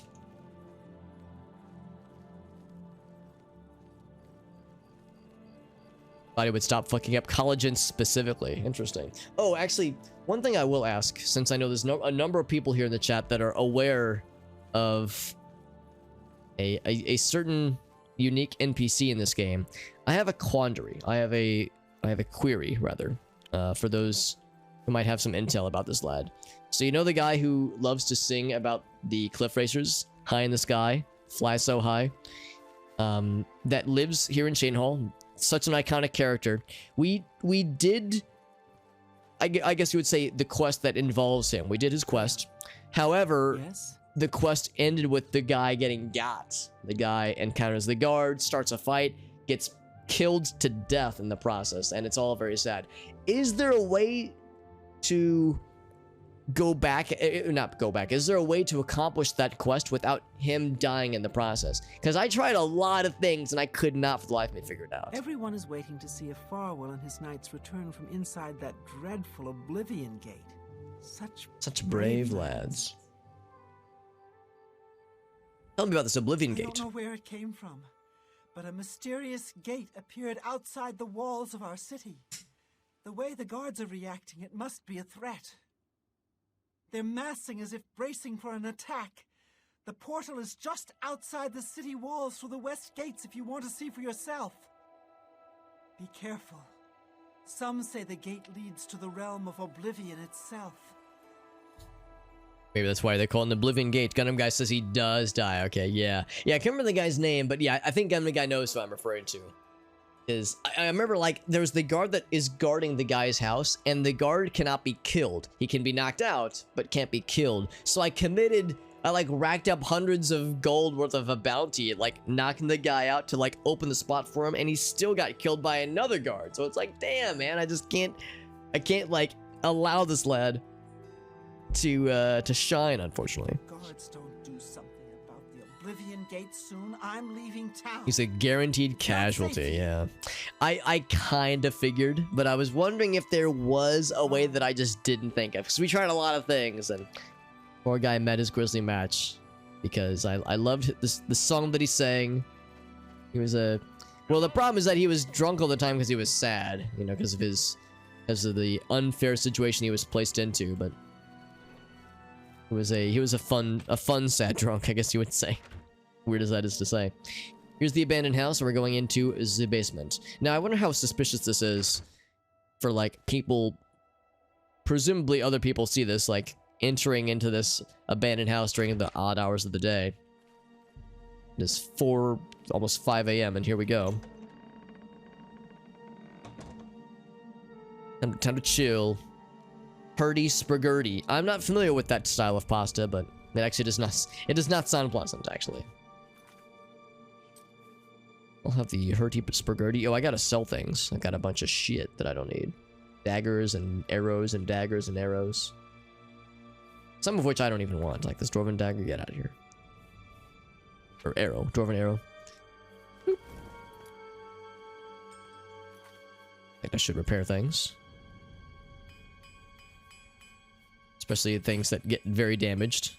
Such as my helmet and my gloves. Every time.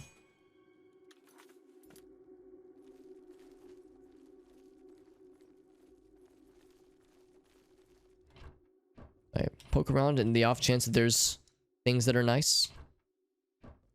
We've been here before. So we would have already looted anything particularly exciting here, but sometimes it's worth checking. But yes, then there's this ominous red glow. This very menacing, very sinister looking evil ass door. Bones everywhere. Bones, stone cup and bones. Blood, fucking blood smeared where the door is opening. I mean, I don't even know how this happens. Like, you'd think it's okay, I get it, Dark Brotherhood, they kill people, assassins, what have you, but like they assassinate people elsewhere. What situation would involve them just dumping like a bucket of blood on the floor and then like opening the door over it? I don't know. Maybe they figure if somebody inadvertently stumbles upon this place and they don't know what they're getting themselves into, they'll run the fuck away. They'll be like, you know what? I don't want what they're selling. But we do, because we're part of the club. So when I get in their clubhouse. Oh, let's see if I can remember. Sanguine, my brother. That's it. Into the dank brotherhood. They wipe their... That's what it is. There's like a little welcome mat.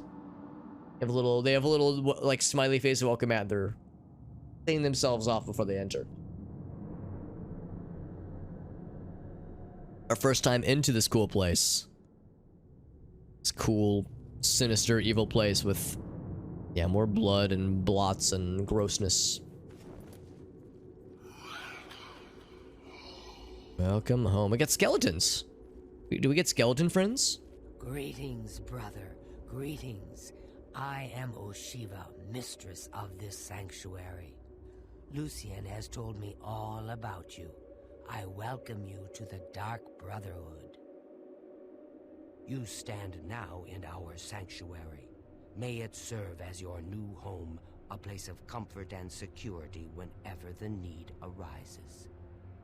When you're ready for work, go and speak with Vicente Valtieri. He handles all assignments for new family members. That's a cool name. Vicente Valtieri. Before you go, please accept this gift from your new family. A unique set of armor, lighter than normal leather and black as the void. Now, I've kept you long enough. Vicente is waiting. You'll find him in his quarters. Go now, my child, and may Sithis go with you. Memory of a pea brain. CD says, good man. Well, of course, the nice thing about remembering the Sanguine My Brother thing is that the game gives that to us as an option, obviously. If they would have had us, like, type in the response, it would have been a little bit more of a struggle for me. Yeah. With a name like Vicente, Valtiani or something like that, that sounds very Italian and very delightful. Love it. Let's ask about all these people. They gave us some armor. I don't know if we're going to use it. We might be rude and just dump it immediately, but maybe we'll try it. Lucian isn't here very often. His duties with the Black Hand keep him very busy, so he trusts me to keep the sanctuary in order. Got him, guys. Now the power's up. That's right. Got him, guy. It's probably like about 6 a.m. your time, so it's getting up there. To employ the services of the Dark Brotherhood, one must perform a ritual to the Night Mother. Only then will she heed their prayers for murder. Their prayers for murder. It is an ancient rite, this black sacrament. All across the Empire, every day, people beseech the Night Mother to take the lives of others. Metal. After a person performs the ritual, they are contacted by a speaker. Gold is exchanged, and the details worked out. So it has always been. So that's how the Dark Brotherhood establishes its clients, I suppose. Turn all the lights. There you go, yeah. Turn on all the lights, turn on all the TVs, full volume, full blast. I've heard some talk. This past year, some family members have been found murdered. Could there be an assassin among assassins? I was hoping she was going to say Among Us, so then, you know, we could have zoomed in on it. Whoop. Ours is not the only Dark Brotherhood sanctuary. There are others hidden throughout Cyrodiil, each one overseen by a speaker of the Black Hand.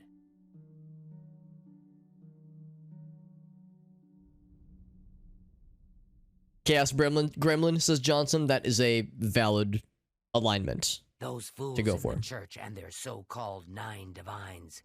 There is no divinity beyond the eternal and terrible rule of our dread father Sithis. Alright, that's all she has to offer us, although... Now, dear family member, and may the Night Mother wrap you in her cold, loving embrace. In her cold, loving embrace. Sounds so pleasant sounding, right? Alright, let's take a look at the armor that we just got. Maybe it's really cool. Let's see. Oh, wow. It's not half bad, actually. We might use some of it. Oh, it's just... Okay, hold on. Oh, it's full body armor. Oh, dang, okay. So that's nice. God, now you can see our face that much better, though. Ooh, there's some downsides with this. As cool as this is, kind of like a Metal Gear Solid sneak suit kind of thing almost. as much as I do like this, and I do like it, like how it has no value, by the way, value of 0. We're not really sneaky, so we don't really have much to benefit from this. So actually, looking at this right here, so 43. So we went back to what we were using. Oh God, cover your package, Sadge, please. You're doing us all a disservice here. So it was 43 earlier. Put this on. Get the greaves and the booties and the glovies. 60. Yeah, there's no comparison. Not only that, but things like our helmets and our gloves give us a bunch of benefits, a bunch of like boosts that are so much nicer. So we'll keep the armor in the off chance that it becomes necessary for like certain quests, but for the time being, we'll stick with what we got.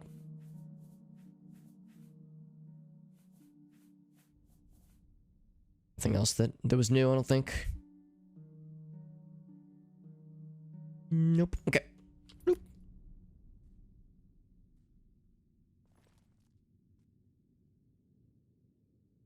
Get some lidocaine patches. I'll admit, I don't think I know what lidocaine is. Let's see what all these nice people have to talk about. I want to talk to the skeleton. Dark Guardian. He offers no conversation topics. He's got a cool shield and a cool axe. I wish to welcome you to this sanctuary, my newest brother. I'll talk to the skeleton buddy. I welcome you to our family and this sanctuary. May you find yourself at home here in the loving embrace of Our Lady, the Night Mother. Topical analgesic. Okay, interesting. I gotcha. Lucian. Ochiva and I have known Lucian since we were hatchlings. He is the one who trained us in the way of the Shadow Scale and is like a father to us. Just kind of a numbing agent. Yeah, that makes sense. Yeah, for like if you got pain in like a specific spot. The Night Mother is the Dark Brotherhood's unholy matron. She guides our actions, just as the Dread Father Sithis once guided hers. Some menthol as well, which is nice, yeah. Just to make sure there's no spiciness. There are whispers in the halls of the sanctuary. Some say there is a traitor among us. Among us, he said it. The Brotherhood has been compromised.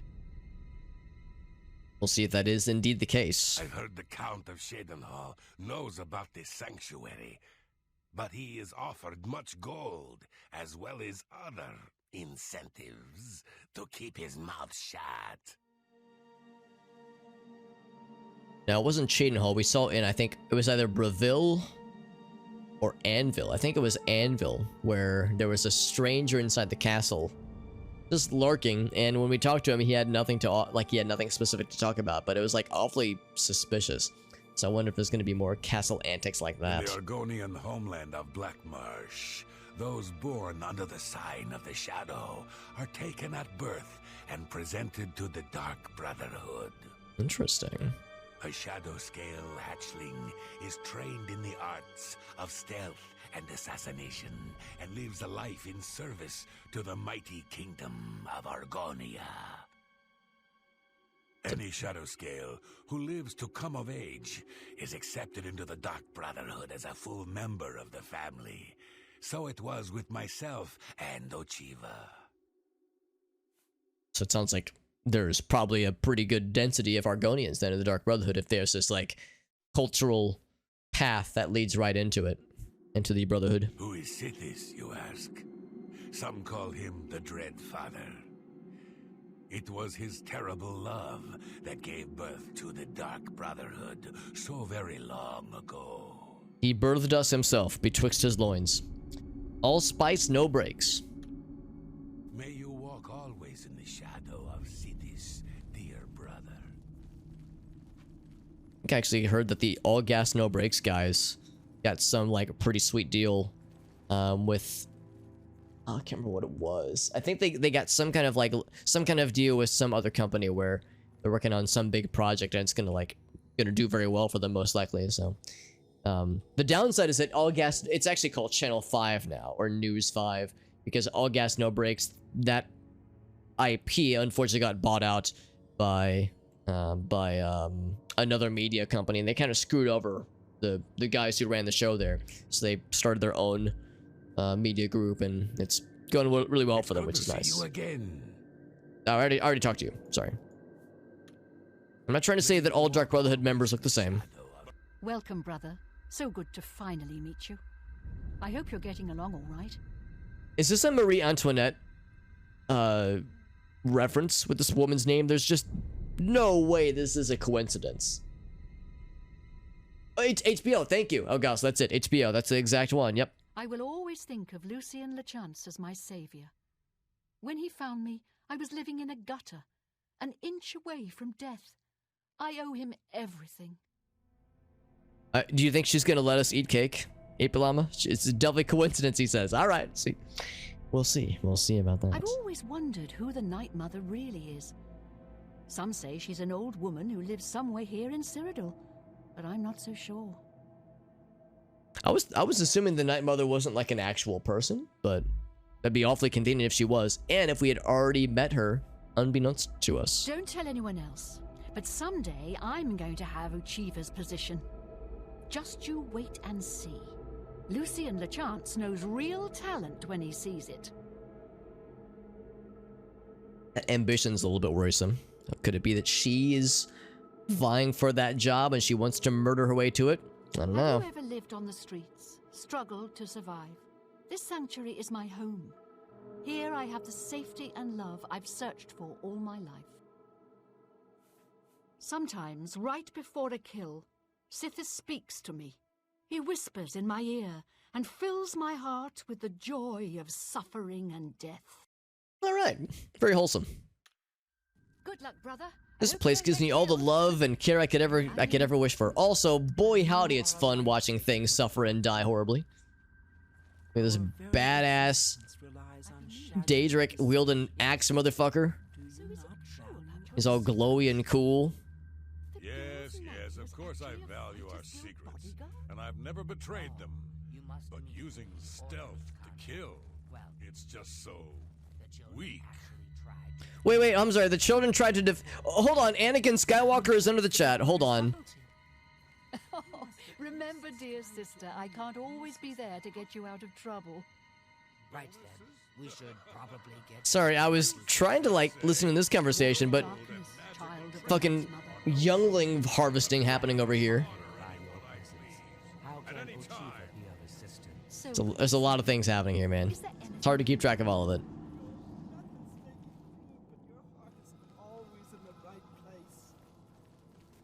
Yeah, here we go. It was this place. Welcome to the family. I'd hug you, but Ochiva told me not to. Ochiva frowns on public displays of affection, apparently. Throw some sand in his face. There you go. Ah, I don't like sand.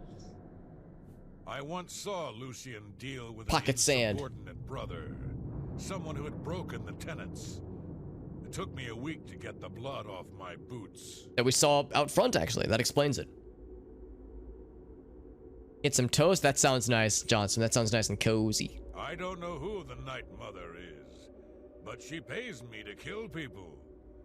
My own mother should have loved me so much. She should have hugged him more. Hey, I don't like to tell stories, but Telendril and me, you know, don't believe me. I've got her undergarments to prove it. Cool. Thanks for sharing that with me, person I just met. You know what they say? Home is where you hang your enemy's head. They do say that, yep. Truthfully, I've never really understood who or what Sithis really is. As long as I obey the tenets and fulfill my contracts, I guess he's happy. Guess he's happy, he says. Warmest welcomes to you. I am Telendril, Wood Elf, and loyal daughter of Sithis. I hope you find our sanctuary to your liking. Actually, Lucien did not try to recruit me, not at first. He tried to kill me. My father wanted me dead, and he hired the Dark Brotherhood to do it. Jesus, that's pretty fucked up. I escaped from Lucien, and paid my father back for his treachery. Lucian came to me again that night with an offer I just couldn't refuse. It's definitely a unique backstory here. He is surely an ancient and powerful elf. Someday, when I am listener of the Black Hand, I will look upon her beautiful and unholy form. Okay, so we have more people that are not just one person, but multiple people who are expressing ambition to, you know, work their way up through the ladder. Oh, I should. Corporate ladder. Well, all right. Gogren had a pet rabbit as a child. He petted the thing so hard he crushed its skull. What a brute! That's why he's not allowed to hug us. They don't want to snap our spine like a twig. In truth, I miss the towering elms of my native Valenwood, but I was banished from there for deeds I don't care to discuss. This is my home now. I wonder if we get to learn more about what those deeds were. Long ago, in an age now forgotten, Sithis came to the Night Mother and begat her 5 sons. So you see, his love gave birth to the Dark Brotherhood. If you paid the Dark Brotherhood to kill your own character, that'd be a very unique and elaborate way to seal your own undoing, your character's own undoing. Look at these living arrangements where it's like a crumbling castle walls and whatnot. It's all musty and gross, but they seem to like it here, so that's what matters. Trapdoor to the sanctuary. So there's more sanctuary down below. Apparently. This place is much more elaborate than one might think. A little study down here. What's up, bud? Here you are. So good to finally meet you. Are you a vampire? Warmest greetings to you. He is. He absolutely is. You've already spoken with Ochiva. I am Vicente Valtieri. I provide assignments for all new family members. No, I'm not trying to imply that all Italians are vampires. I'm not saying that. Unnerve you. The needs and tenets of the Dark Brotherhood come before my own needs as a vampire. Now, if you're ready to get to work, I can provide you with your first contract. Interesting how so many, like a very large percentage of NPCs and people you interact with and hear about in this game, the second vampire enters the conversation, they go, no way in hell, they are monsters and they're horrible. We just did a quest where at every step, the notion that a person was a vampire was like, full stop, a deal breaker. And then what do we do immediately? We're gonna be dealing with vampires. So I guess we're bucking that trend. A contract is a secret pact one enters into with the Dark Brotherhood. They provide us with gold, and we remove someone from existence. A contract is fulfilled by a skilled assassin such as yourself, who keeps the Dark Brotherhood's end of the bargain. So it has always been. While questions for the guard, says Johnson. You may have the opportunity to earn a bonus if certain parameters are met. Now, let's begin, shall we? I'm not sure how you feel about pirates, but you've got to kill one. A captain, in fact, on his ship, surrounded by his crew. Interested? I'll accept this contract. Excellent. Here is what you must do. Go to the waterfront district of the Imperial City. There you will find a ship named the Marie Elena.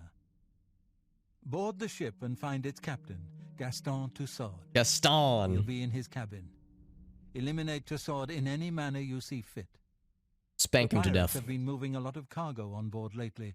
You may be able to smuggle yourself on board in one of the packing crates. Oh, and one more thing.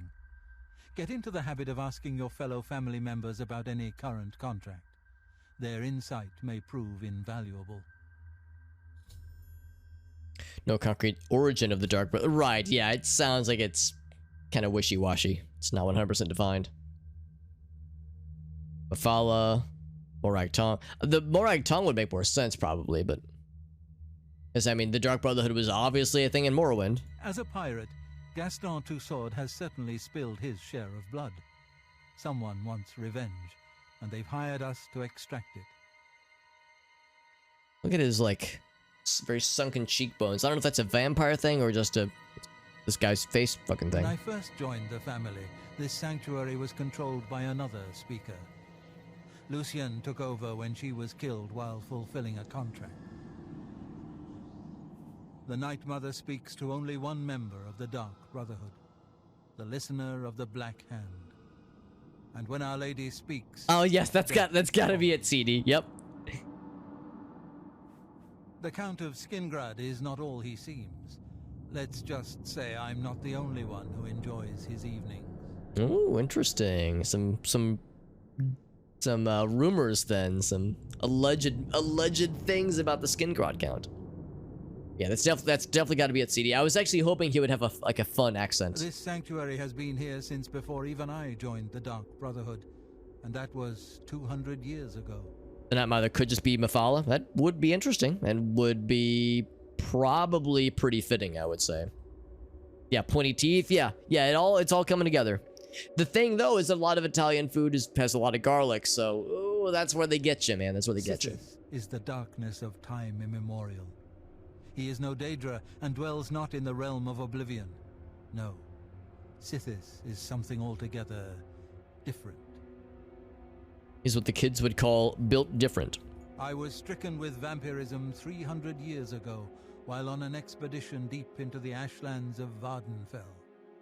For we know about that place. Years I hunted in secret until the Dark Brotherhood found me.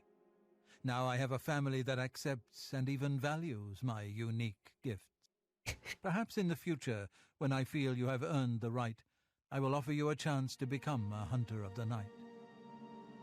I like your approach, 8 Lama. It's like, hey man, nobody said he was good at being Italian. It is a skill that takes practice. For me, dear brother. Not everybody takes to it immediately. Sometimes you gotta work at it. Other people, they take to it like hand to glove. Some things. Right, yeah, that's kind of what I'm getting at. It's like so many, or what I was getting at earlier, so many NPCs. Oh, is he sleeping like a vampire? Yep, he really, on a stone slab, too. So comfortable. But yeah, so many NPCs and so much of the lore in this game is about like, oh yes, vampires are murderous, horrible monsters that, like, should never be interacted with other than your sword through their fucking skull. Like, that's, like, all that... And that was like the extent of what a lot of NPCs would have you believe. But then, yes, there are indeed cases where, yes, sometimes it's not so clear cut. What's this note, by the way? I'd like to read this note. Now, he is sleeping. Ooh, am I gonna, like, break? I mean, this is not technically thieving right now, because it is not saying it's illegal to do this. But am I going to, like, already be breaking some rules here? Of course I could just cast my spell, I guess, but sometimes makes more noise. Human blood. BRB just gonna drink some human blood. I'm not gonna steal his human blood cash, alright? I'm not that heartless. Vampire blood feeding for 7 seconds on self. Yeah. If we were a vampire, that actually would be quite useful, but we're not, so whatever. I'll take his chameleon potion and be done with it. The thing is, you know, when you join a guild or a clubhouse like this one, usually it's one of those situations where their things are your things and vice versa. So, like, you know, this is not considered thieving to pick this up, obviously. So that's why, like, the chest thing I wasn't too worried about. But still, sometimes when it's named like that, it's a little bit different. So Sithis, he's not necessarily evil. Just the void, aka straight up nothingness. So, just a different approach, different altogether. And of course, that man's a vampire, so we got some grapes for him to make some nice wine or something. I'm assuming that's what vampires are all about. Let's go back up to Chain Hall. So there's another entrance. There's multiple entrances then. Training room. So I think we're almost done. Living quarters. Check the living quarters. Probably not going to be much else to find here. I think we've seen pretty much what we needed to see. Get the torch out. It's once again kind of dark. Dark in these places. It sounds great, Johnson. Have a nice cozy night, my friend. Get some sleepies.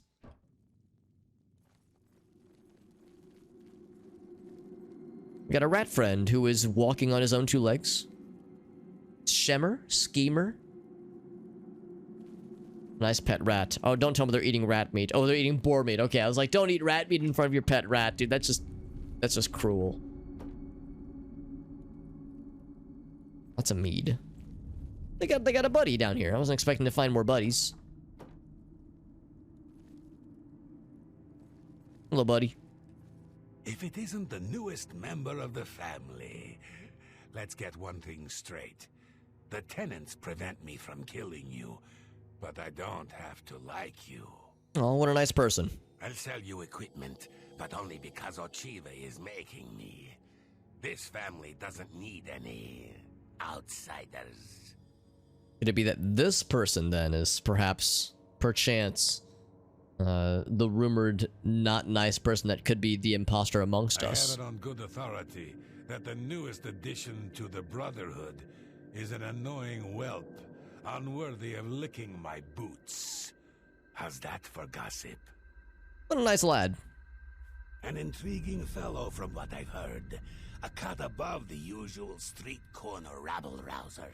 He's the talk of Anvil, apparently. It just got claws as Ape Llama, yeah? Bye, What spells you got, homie? I don't have all day. Hurry it up. Plus damage for 30 points. It's a super big lord. Yeah, I mean, and of course, you know, this is our first dalliance into the Dark Brotherhood proper, but there's really more to learn, obviously. No more to learn from this lad. Or about this lad, rather. This would be destruction, but we don't have the stuff for it. Paralyze on target actually sounds nice. The frost damage I wouldn't care too much about, but the paralyze could be neat. Protect life, we need better mysticism. Visibility, we need better illusion, that is. I'll take that one. Restore health 10 points for 2. I think that is actually worse than we have right now. Chameleon on self.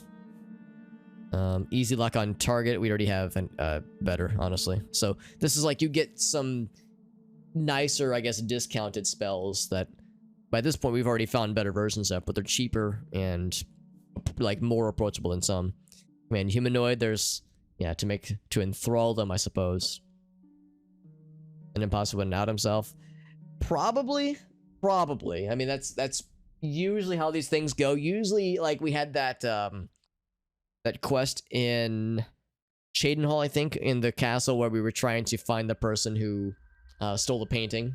And there was that one dude who, like, from the get-go was, like, just a huge prick to us. And that's, like, the point is to give us somebody that is a obvious heel that we don't like, but they're not necessarily, like, suspicious. They're just an asshole. So this person's an asshole, but are they suspicious of undermining the integrity of the group? Not necessarily, so... Just take your trinkets and go. He's a dingus, but... An evil dingus? Well, yes, these are all evil dinguses, but we'll see. We'll see if there's more to it. So there's the standard letter we've seen a number of times. There's the rat friend. So take the lockpick. He's unnecessarily abrasive and mean, but he's being very honest, for better or for worse. Well, I can pick his lock. That'll show him. Now this one I have to unlock by hand. I don't have any cool spells for this one. I'm definitely gonna get it first try like a real gamer. Full confidence. Absolute full confidence. See, never even broke a sweat. Visibility. You know what? Yes, I'll take that. And I will leave. Never mind, I don't think that too. That guy's a prick. Fuck that guy. Maybe he could smell on me that I was definitely going to steal his scrolls, and he was correct. I'm going to be stealing everybody's things. I think I might. My Thieves Guild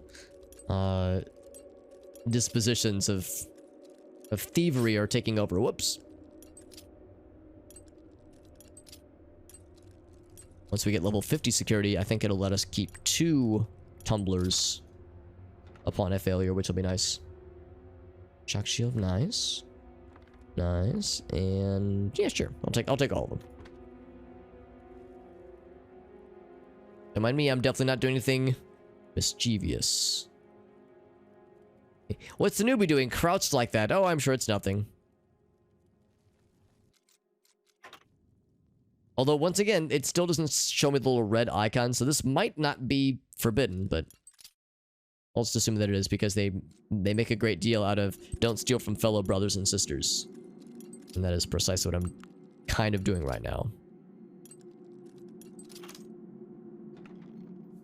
Daedric helmet, that's pretty cool. It looks cool. Sword, bow, silence. I don't really have much need for any of these things. I mean, I guess that one would sell for quite a bit. It's pretty heavy. Yeah, we can grab it.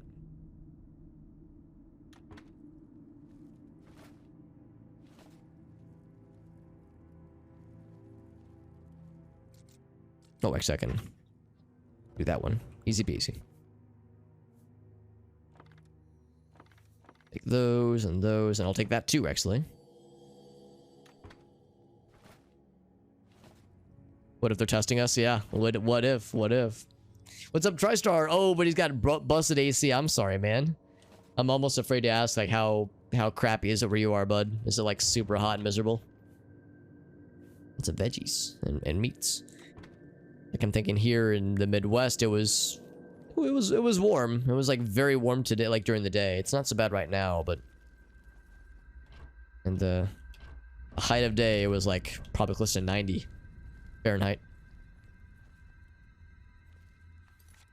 My armored core is broken. My Assassin's Creed is broken. That is definitely what TriStar was getting at. All right, we saw that one earlier. There was another note we saw earlier that I neglected to read. Little note. Was a note to the vampire lad, the Italian vampire.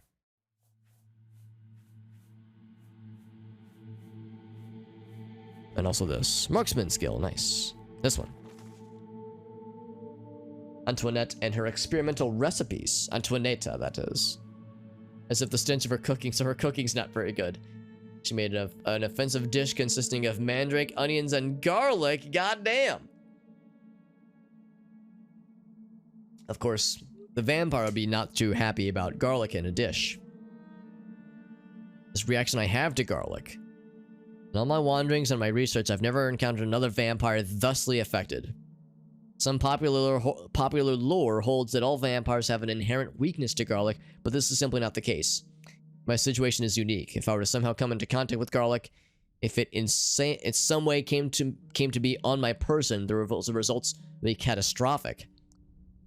I would suffer from a loss of strength and stamina, and fear my resistance to magic would be nearly completely nullified. Interesting. So we've learned some, like, an Achilles heel of sorts about the Italian vampire friend. Keep Antoinetta on a tighter leash.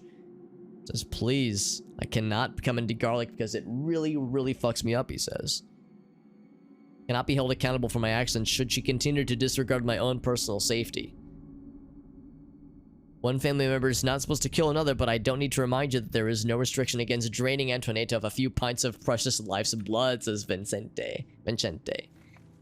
Interesting, yeah, so a little bit of lore and some indication that not everything is super duper hunky-dory here. But, interesting stuff no less.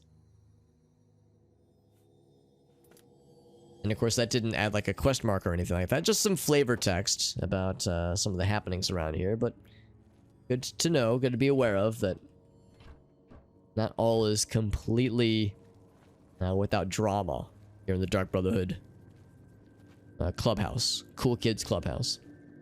And actually, yeah, maybe I should steal the garlic that she has 4 cloves of it, by the way. God dang. TriStar says there might be some Armored Core. Really? That's exciting.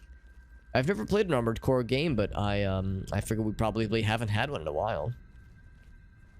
87 right now, so that's still pretty up there for, I don't know what time zone you're in necessarily, Black TriStar, but, you know, for me it's 11:40, so that's getting pretty late, dude. So 87 this late at night is pretty up there.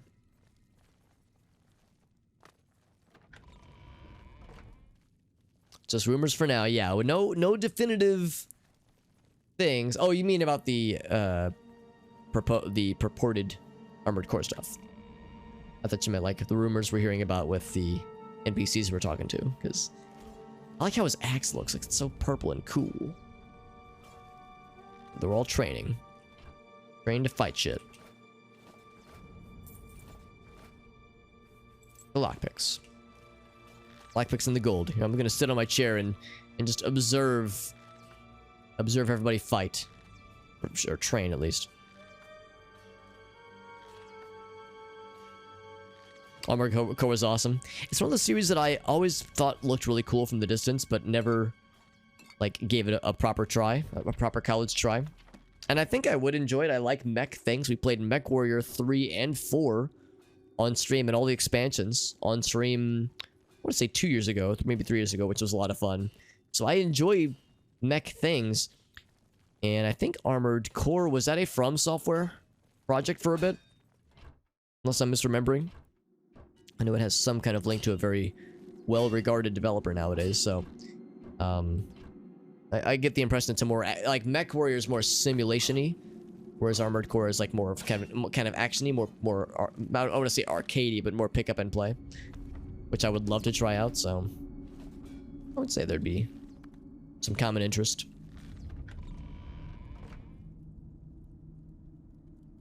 Bunch of them on the PS3. Interesting. Yeah, that's the one Sony console I do have, Tristress. Maybe that's my chance. It is FromSoft. Excellent. Excellent. So yes, that'd be nice to try it at some point. Got some new books. Let's read our cool books. If any of them have any things that they could teach us about the world. Like Marksman, hell yeah.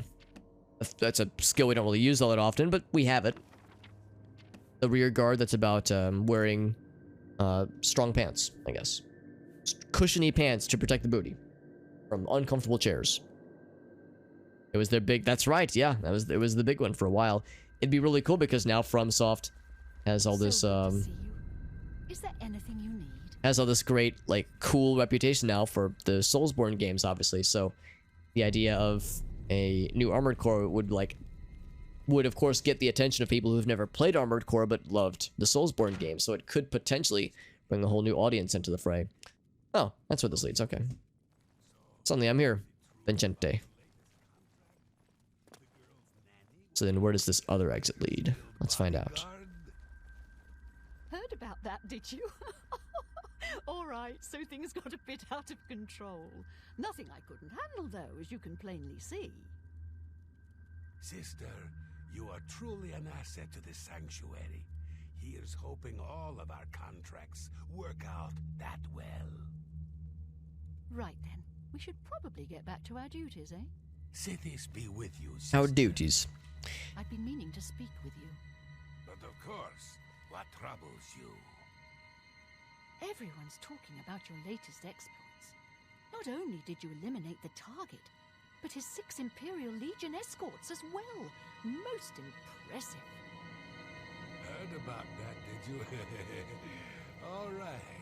So things got a bit out of control. Damn Ex Machina. Oh, interesting, yeah. That's like a super light. Very nice, yeah. That actually makes sense with what I've seen. Truly an asset to this sanctuary. They got all that Elden Ring money. That's right, dude. What are they gonna do with it? Yeah, hopefully some cool new projects. Sorry, I enjoy hearing like their conversation topics because they're very twisted and morbid. We had one earlier where there was some notion of like, oh yes, the 6 children got in the way, but I took care of them too. It's like, whoa, whoa, whoa, who's this Anakin Skywalker looking motherfucker? Talking about harvesting the younglings. Oh, it's the well. Oh, okay. Interesting. Needs a key. All right, well, now we know. Let's go out the main door then. So we got a whole bunch of knowledge about the Dark Brotherhood. We got a new quest for it, obviously.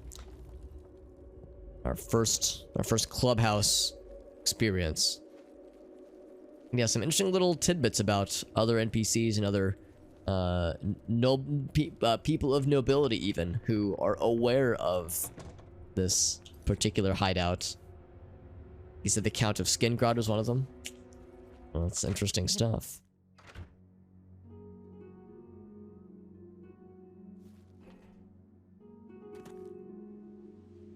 And to start with the one Jedi that called him master, it all got unraveled from there.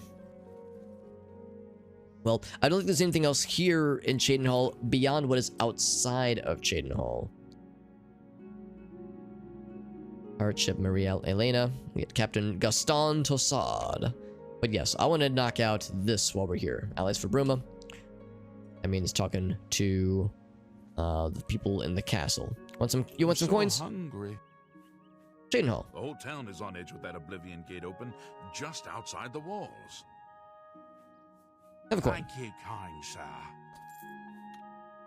Blessings of anew upon me.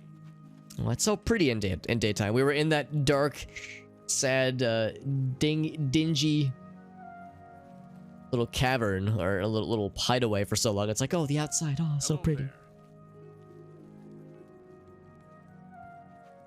It's you. Hi. It is me. I should probably look to sell some of these things that I'm hoarding to my person right now.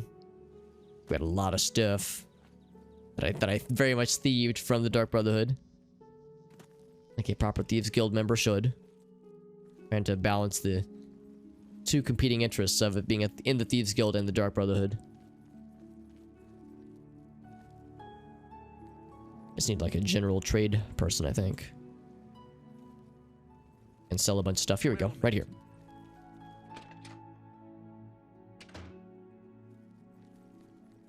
What? What? Business is bad with that damn Oblivion Gate. That damn Oblivion Gate. You think things can't get any worse, and then they do. Ever since that gate appeared, the city guards have been on alert. I hope they can protect us. It's not exactly very juicy gossip, lady, but I guess we'll take it. I offer the finest goods and the lowest prices. Finest goods. Let's sell all the crap we just found earlier. I have many things to offload. Actually, she has enough gold for most of... Oh, she doesn't want the daggers, but she'll take the Bow of Silence, some of these things. That seems a fair price. Got some extra daggers. That's more. But to find somebody else with deeper pockets for these bad boys. When we go to the Imperial City, I could stop by that one lad in the Merchant's Inn, who usually has deeper pockets. It's a shock 15%. I'm actually tempted to sell off the Dark Brotherhood armor we got earlier, but there's a chance that we might need it if, like, there's, for some reason, some quest where we have to be in uniform, so to speak. Then I would feel silly. Well, actually, I think even selling it would make sense because it's a value of 0. So, selling it would actually get us literally nothing. So never mind that, I suppose. Yeah, literally 0 value. So it doesn't take up that much inventory space anyway. Not the end of the world.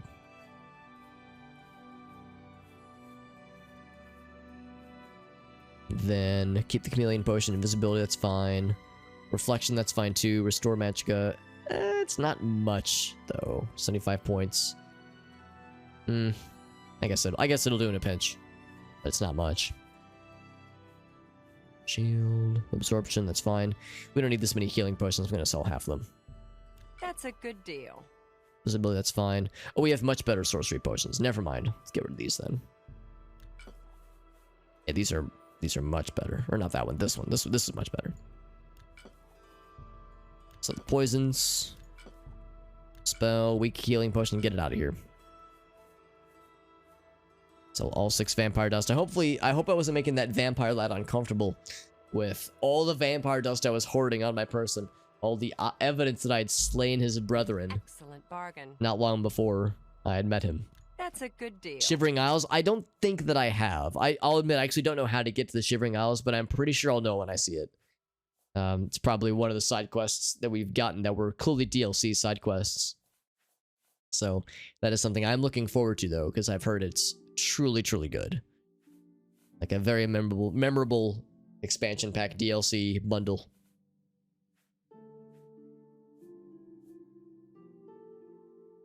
Your Dexter dog's stirring up. I want to go take him out in a second.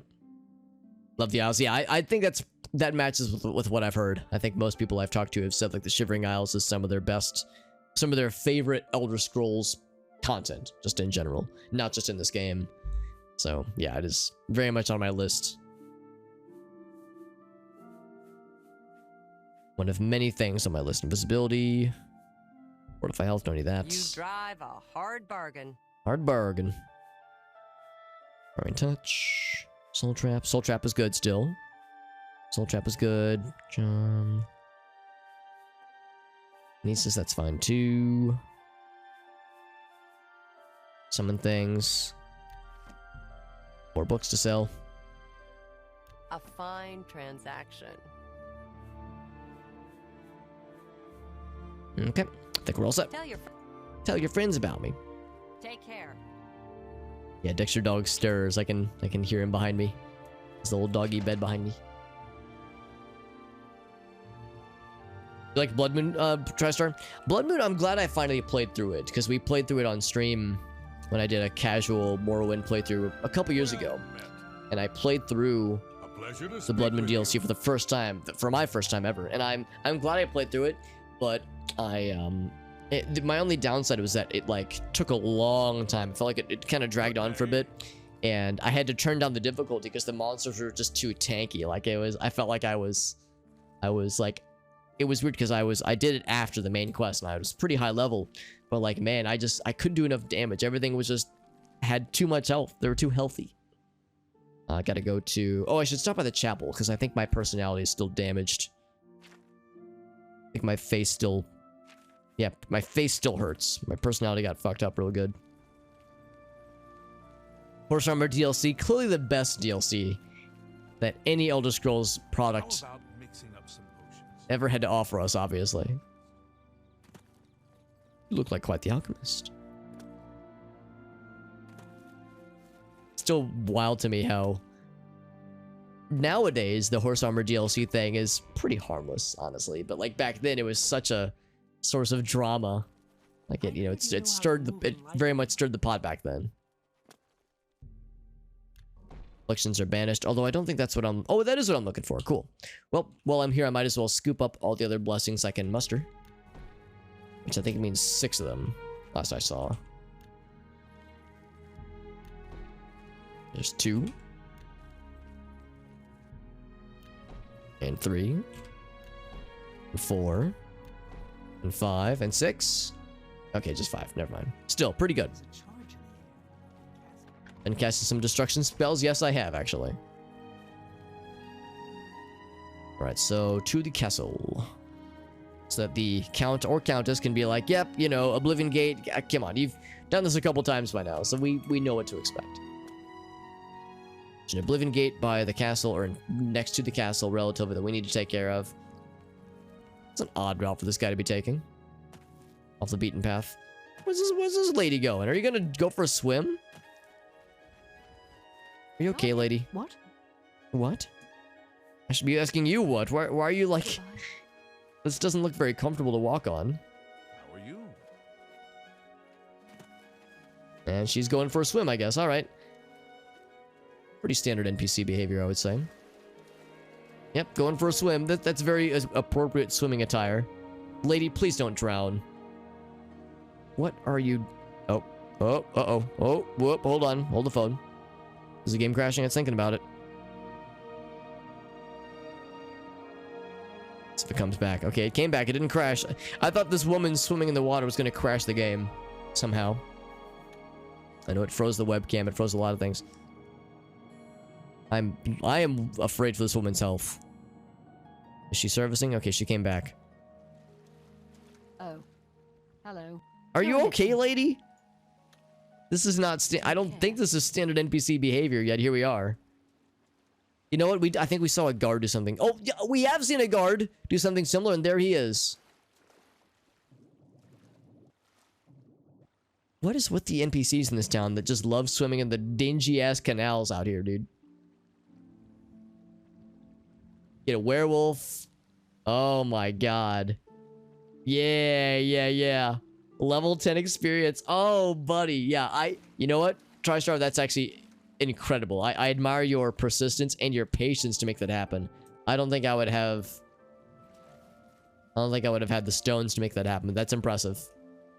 It is good exercise. Yeah, I mean, swimming in a dress like that seems like a not good idea. Swimming in full armor seems like it would be dangerous. Like it would just fucking drag you down and cause you to drown. But if he's able to make it, it probably is good exercise.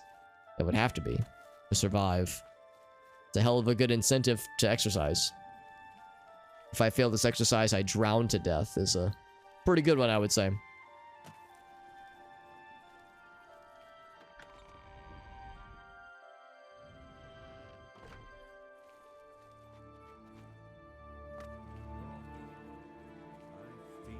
So you're the dude, the count. A little bouquet of flowers. That would be thievery for me to move. Please, although I'm concerned about the safe return of my son and the closing of the gate, please see Aminus Gregory for all of the details. So his son went in too then. With a possible attack looming, I must be free to make preparations. Good luck. They're shredded. You're not wrong. Yeah, swimmers are usually pretty damn cut, pretty damn fit. As always, you're a welcome sight. Oh, you say that to all the purple-faced heroes. Count Indorus has ordered us to hold sorry, our hit the position microphone. until Farewell returns from inside that accursed Oblivion Gate. Okay. Until we meet again, may your travels be safe. And I'll confess. Remain clear. Whomst did you say to talk to? Please, although I'm concerned about the Amenius safe return of my Grigori. son. Amenius Grigori. Afternoon, sir. Do you know who this lad is? It's a simple job. Go get a journal from Fallen Rock Cave.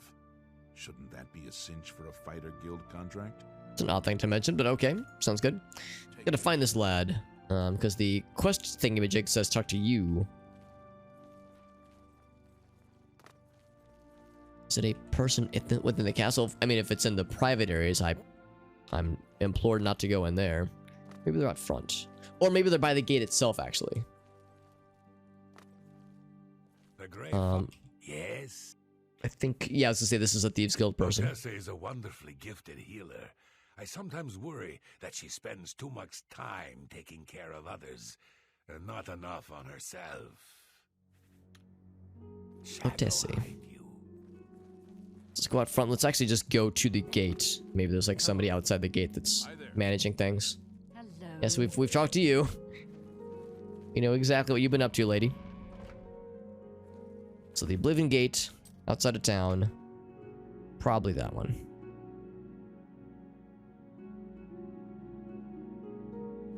Actually, can I just go out? Actually, hold on. The entrance could be this one, but I think this one makes sense because it's nearest to the castle.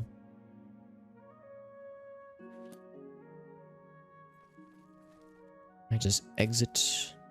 I guess there's only a few. Yeah, there's an east gate and a west gate. Just warp to this cave here, I suppose.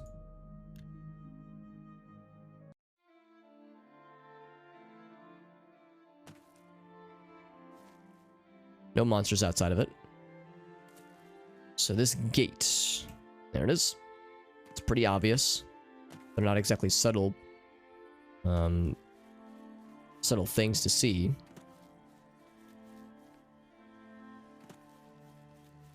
Yeah, if I had to guess, this is probably the one.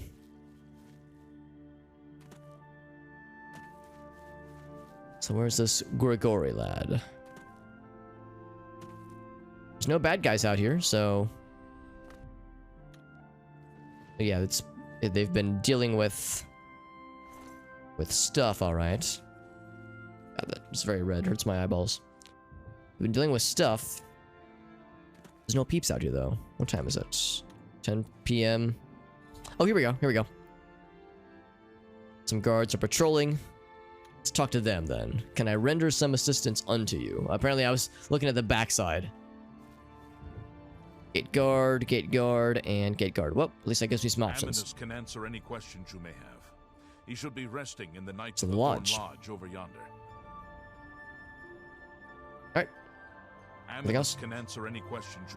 Okay. Aminus And it's called can Knights of the Thorn. Oh, that lodge. Yes, the lodge that nobody ever, like, takes seriously. Yeah. I was wondering when we would actually get to talk to people about the lodge because we've tried going in and people like chased us out, and other guards and whatnot just laughed about it. It's like, oh, they don't do anything. They just look and feel self-important. So maybe now we'll actually have an opportunity to learn about this ridiculous place.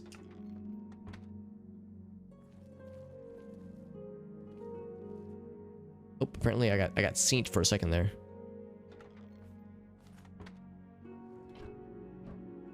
Bear hammer? Don't mind if I do. Sorry, Thieves Guild sensibilities taking over. I can't help myself. Looking for things to run away with. Oh, there's sleepies. There's a doggy.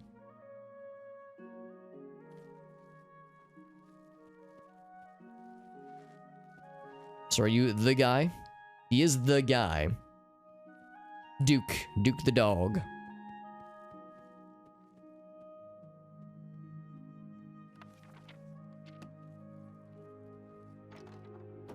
Now, good thing the dog can't tell on us with our thieving that we're mild thieving that we're partaking in. I also like that that guy's sleeping in full armor.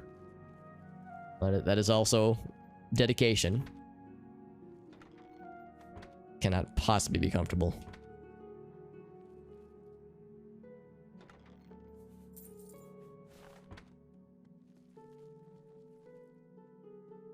Pretty sure the eyeballs means the dog is looking at me.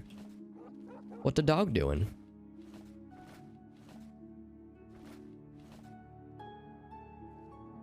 Yeah, well, clearly what I should be doing is going into the basement while things are quiet right now. And then I guess also talk to the guy and move the quest along, but these things, they take time.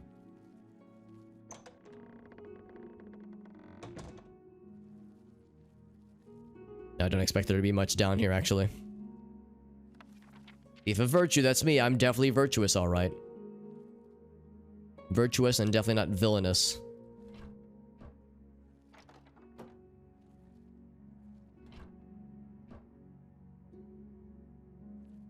That's a sack. I didn't even see what that was. It's probably mostly empty. Oh, never mind.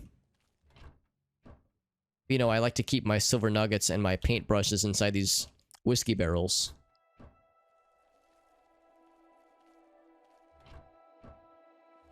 It's a pretty sensible thing to store such things. Oop. Or repair hammers, which are like legit very useful now. For a while I didn't really bother just because they weren't really that useful to me, but now they are extremely useful. Alright, so it is... actually, I don't know what time it is. But it's illegal to wait, so I guess I'll go outside and wait. It is midnight. So we'll say 8 hours. Actually, I should probably go 1 more hour.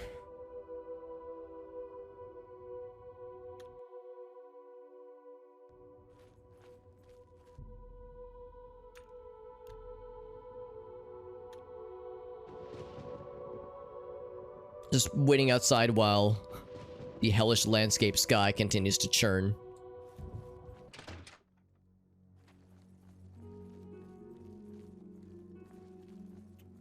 You up here, bud?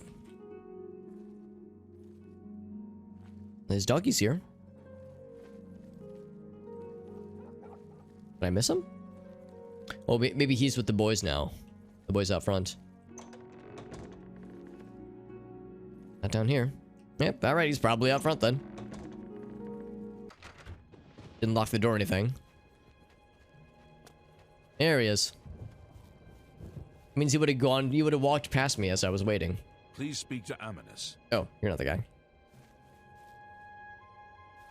There you are. You all look the same. All these guards. From that accursed portal. Let's talk about that accursed portal. Haven't you heard about these gates to Oblivion opening up all over Tamriel? I have. Well, then you know what they're capable of producing. Although nothing has come through ever since Farwell entered. Tell me about this Farwell. About 2 days ago, Count Indaris' son, Farwell, entered the Oblivion Gate with 6 other men. We haven't heard from them since then. Doesn't sound good. The Count fears the worst, and has posted guards here so we can watch and see if anyone comes back out. And so far, nothing. At this point, Count Indaris is offering a reward for the recovery of his son from inside the gate. Or confirmed news of his demise. If you find him, or the rest of the Knights of the Thorn, get them out of there. I'm sure the Count would also be pleased if the gate was closed. You know, while we're there, yeah. Please rescue my son. Please rescue the Knights of the Thorn, which apparently don't do much normally. But also, yeah, close the gate. New That'd be cool these too. Parts, eh? The Knights of the Thorn are a bunch of rabble who fancy themselves true knights. Farwell formed the group around 2 years ago. They make grand boasts and talk a good talk, but that's all they are. The real work goes to us, the city guard. I hate to speak ill of them, as something horrible may have happened, but their own bravado got them into this mess. I believe it. Why is this behavior tolerated? Good question. It's tolerated because Farwell is the Count's son, plain and simple. He has the power and the coin to put it all together. Most of the time, they lounge around the tavern drinking and making up stories of epic battles with impossible odds that they won. It's Sounds like a good time. They never patrol. They never help fight off the occasional bandit that slips into the city. Ah, well, I've said too much already. Sorry, I'm ranting. Farwell is a Dunmer, and he's wearing steel plate armor. His shield should bear the crest of the Knights.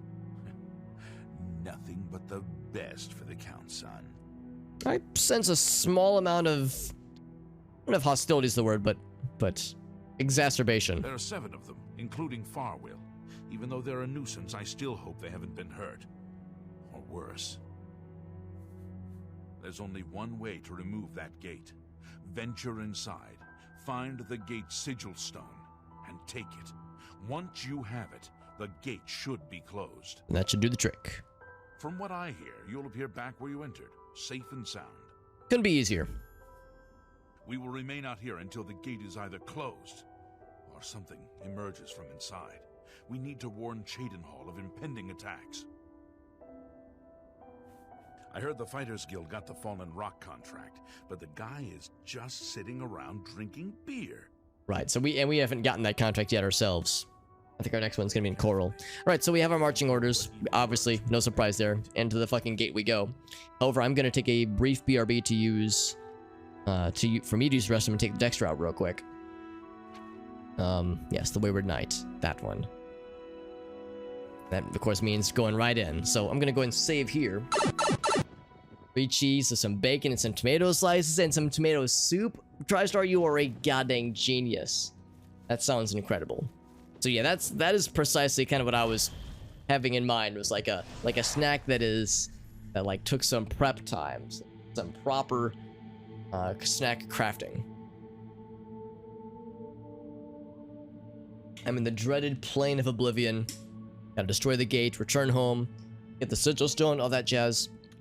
We've done this a number of times, so this shouldn't be too bad. I almost wonder if, like, it's expected that we would have done the Cheydinhall one first, the way that the game has, like, phrased this one in particular. What's this right here? Fallen Knight of the Thorn. We don't know which one it is. Probably not the, you know, the big guy, the main one, but it's one of them. 5 gold to his name and just a steel short sword. No wonder he got such a mundane weapon with no shields, too. Just asking for trouble. Poor guy. He might even gotten got by the roots. Look at this. God dang. Brutal. I was gonna say he might have gotten got by this roots here. He might not have gotten very far then, but then this fucking shit right here, dude. Good lord. Good heckin' lord. Well, let us not dawdle. Dingle or dawdle. Let us continue. Remember, one of my friends said that I've had like I've experienced rather differing opinions about the Oblivion Gates in this game. Some people love the Oblivion Gates and really enjoy that, like, exploring them and just kind of that aspect of the game. And then others find them to be like, they're cool at first, but they kind of overstay their welcome. They start to feel samey after a while. And I am not quite decided yet on where I stand personally, but I don't know if when it comes time to beat the game, etc., etc., I know after a certain point the gates will close on their own, so any gates we haven't manually closed will auto-close, and you won't be able to get the gear out of them. So, after a certain point, there'll be no additional options. There we go. So that being said, yeah, I'm just trying to be mindful of that. Like, you know, when the time comes, I'll have to decide on how many more gates I want to go for. We've seen dozens of gates in addition to the main gates that we need to deal with the main quests. So, I don't know, just something to be mindful of. But I gotta say, yeah, I'm probably leaning towards maybe not doing a whole bunch of them when the time comes, because I don't dread the Oblivion Gates, but I don't look forward to them. They're cool, but they're also kind of painful. Shit like that, like, kind of hurts my eyes to look at, honestly. And, I would say, yeah, I could see the argument that they feel a little samey after a while. Unless there were some optional Oblivion Gates that were really cool and really special. This is awful. Like, I don't want to look over there. It hurts my eyes. What? Oh, this thing. That is very much a glitch. That should not be happening. That is very much probably a driver, graphics driver thing. Graphics card thing. No idea where all this blood came from, but if I had to guess, we're probably going to happen upon another corpse probably fairly soon here. Oh, by the way, TriStar, sorry, I fell a little bit behind there. And no, I've not watched Ring of Power yet. Have you? Because I've heard medium things. I've heard some people really dislike it. I mean, well, of course. Some people are going to hate it. That's just how it goes. But some people have said, like, it's alright. Others have said, like, not huge fans. So, I haven't heard any glowing endorsements. To my surprise, I've had a couple friends say they love the new Game of Thrones. And I was expecting that to be also met with, like, almost universal disdain by you know, those in my age group. But some people really like it. So that's encouraging. Some people like it, say they like it more than the original Game of Thrones series, which surprised the hell out of me. But if they're liking it, then yeah, more power to them. Lots of blood, lots of tomato soup. This is the tomato soup that TriStar was making earlier. Spilled a little bit, and here it is. So just a little bit of tomato juice. Definitely not blood.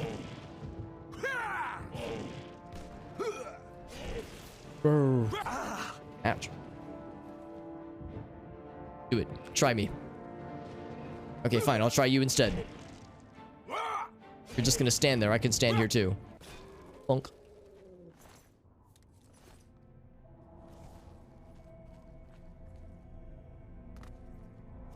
Try the tea now. It might be long enough. Give it the old college try and see how it do.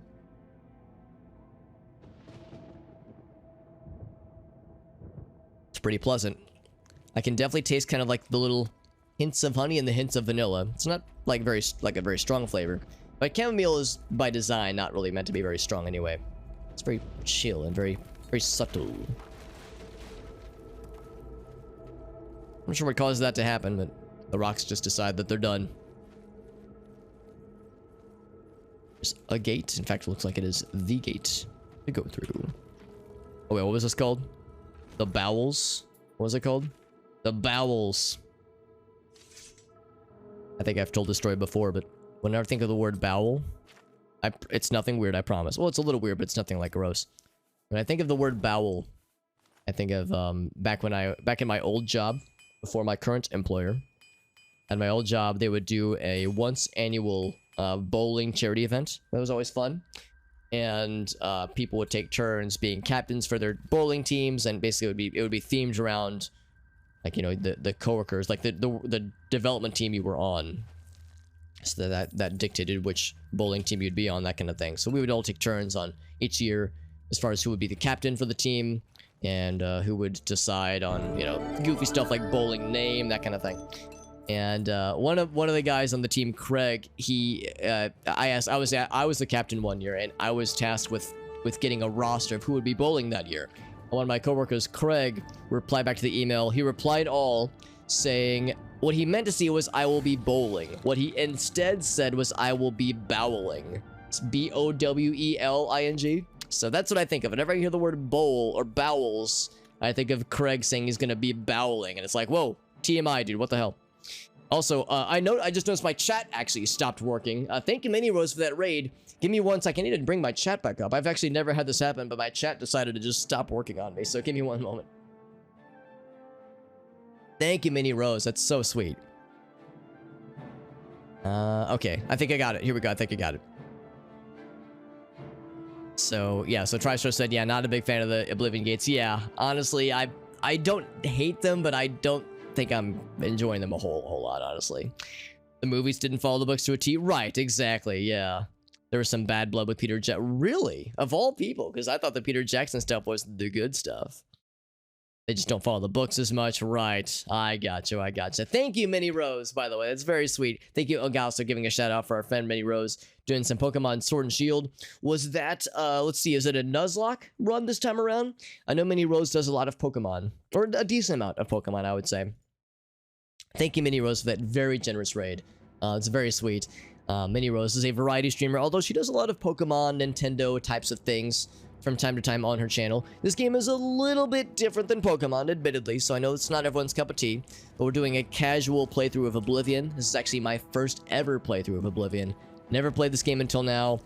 Game's been around for 16 years, so it's not like I had an excuse, or a good excuse at least, but better late than never, as we like to say. So here we are playing this cool game, fighting some questionable creatures. Get that guy out of here. I see this lad's scoping me out, but he's stuck on some things, so I can probably smack at him from afar if I play my cards right. Except he can reach me too, what the hell? We'll just do it this way. But in Mini Rose, yeah, I would love to hear more about what kinds of stuff you were streaming tonight, and then also, if there were any clips you would like to share. Because I need to do this more often. Whenever somebody raids me, I always like to ask, or I try to ask rather, if there's any clips you want to share, or anything you want to plug, any fun moments you want to share with us, or like any cool special event streams coming up soon. I always want to encourage self-promotion, especially amongst friends, and I appreciate you, Mini Rose. It's very sweet. Yeah, my man, that's right, Black TriStar. I will be bowling was a phrase that will stick with me forever. Still, we have a new power attack, by the way. Sweeping power attack can knock down our opponents just like we've been the victim of ourselves. So press and hold attack while moving backward to power slap their faces off. Hell yeah. What's up, Piazza? And Mini Rose says she's doing some shiny hunting for Mimikyu. Very good. That's a good shiny to strive for. Do you have like a collection of shinies you have so far, or are you just going for like a small number of them? Because I know some people love the shiny hunting streams, watching them or you know, partaking in them. But I know it can be a grind, and it's probably a lot at times. So I know people doing like the full shiny rosters, that's a lot to go for. But if there was like a small subset of Pokemon you were wanting to get shinies for, that can be kind of fun. Sending love my will. I appreciate that, Mini Rose. You're a very kind person. Offers on the table. If you got any fun clips from tonight's stream, or if you got any fun streams coming up soon, like if you have any cool things planned for the rest of this week or for this weekend. Also, of course, a lot of us are quite aware that spooky season is quite nearly upon us. Well, by some definitions, it already is upon us. So if you have any fun horror or spooky time games coming up, that's also fun. That can also be fun to plan for. Another dead guy, by the way. Not another dead dude. No big surprise there. It's probably not the big guy. Okay, let's see if I can knock his ass down. It's a stab. Stab. I don't know if I can knock these guys down. They might be too thick. Bonk. I was gonna disarm him, but I guess I'll disarm him from existing. So, just a fallen knight. They apparently removed his armor or something. We have his boots still. At least he had a longsword, so he wasn't quite as helpless as the other dudes that we saw earlier. The dude just had a short sword, and that was it. No shield, no nothing. Daedric battle axe, by the way. Yep, we're in like the big leagues, man. Daedric stuff. I mean, you know it's the real shit. The realest of the real when they're throwing that kind of stuff at us. Back to the realms.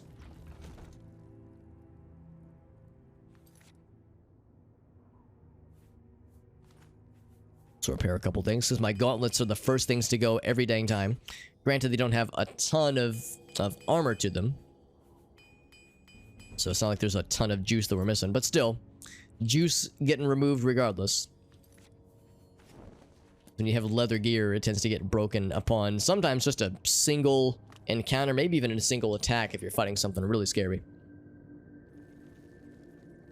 But like I was saying earlier, this is my first ever Oblivion playthrough, and I've played a lot of Morrowind, so I mean, this is not like my first Elder Scrolls dalliance. I've played a lot of Morrowind over the years, with more to come in our future. I've got some modded Morrowind things that I'm working on, actually some mods that I am in the process of updating.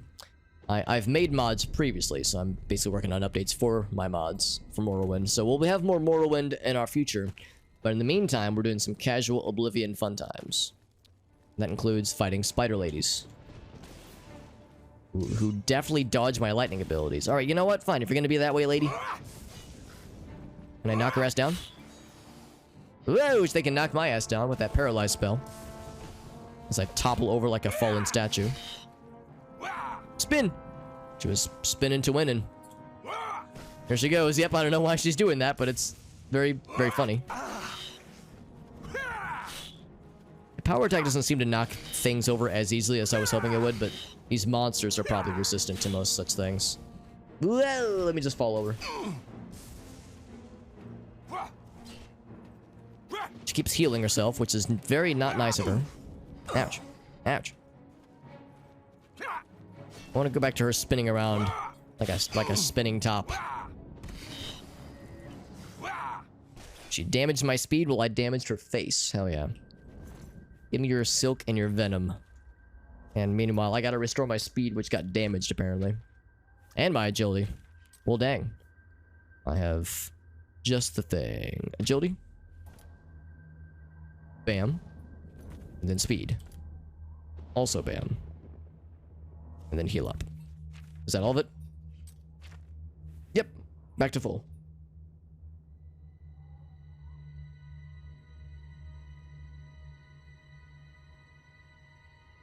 Well, I like this chamomile. This might be my new favorite brand of chamomile. I would typically just buy the generic name brand stuff, or not name, the generic store brand stuff when I want some chamomile tea. But now I might have found like a name brand that I really like. I like Celestial Seasonings in general, but it's fun finding a new favorite. Oh, look at that. We did successfully knock her ass down, and then a fucking dude decides to stomp his ass in.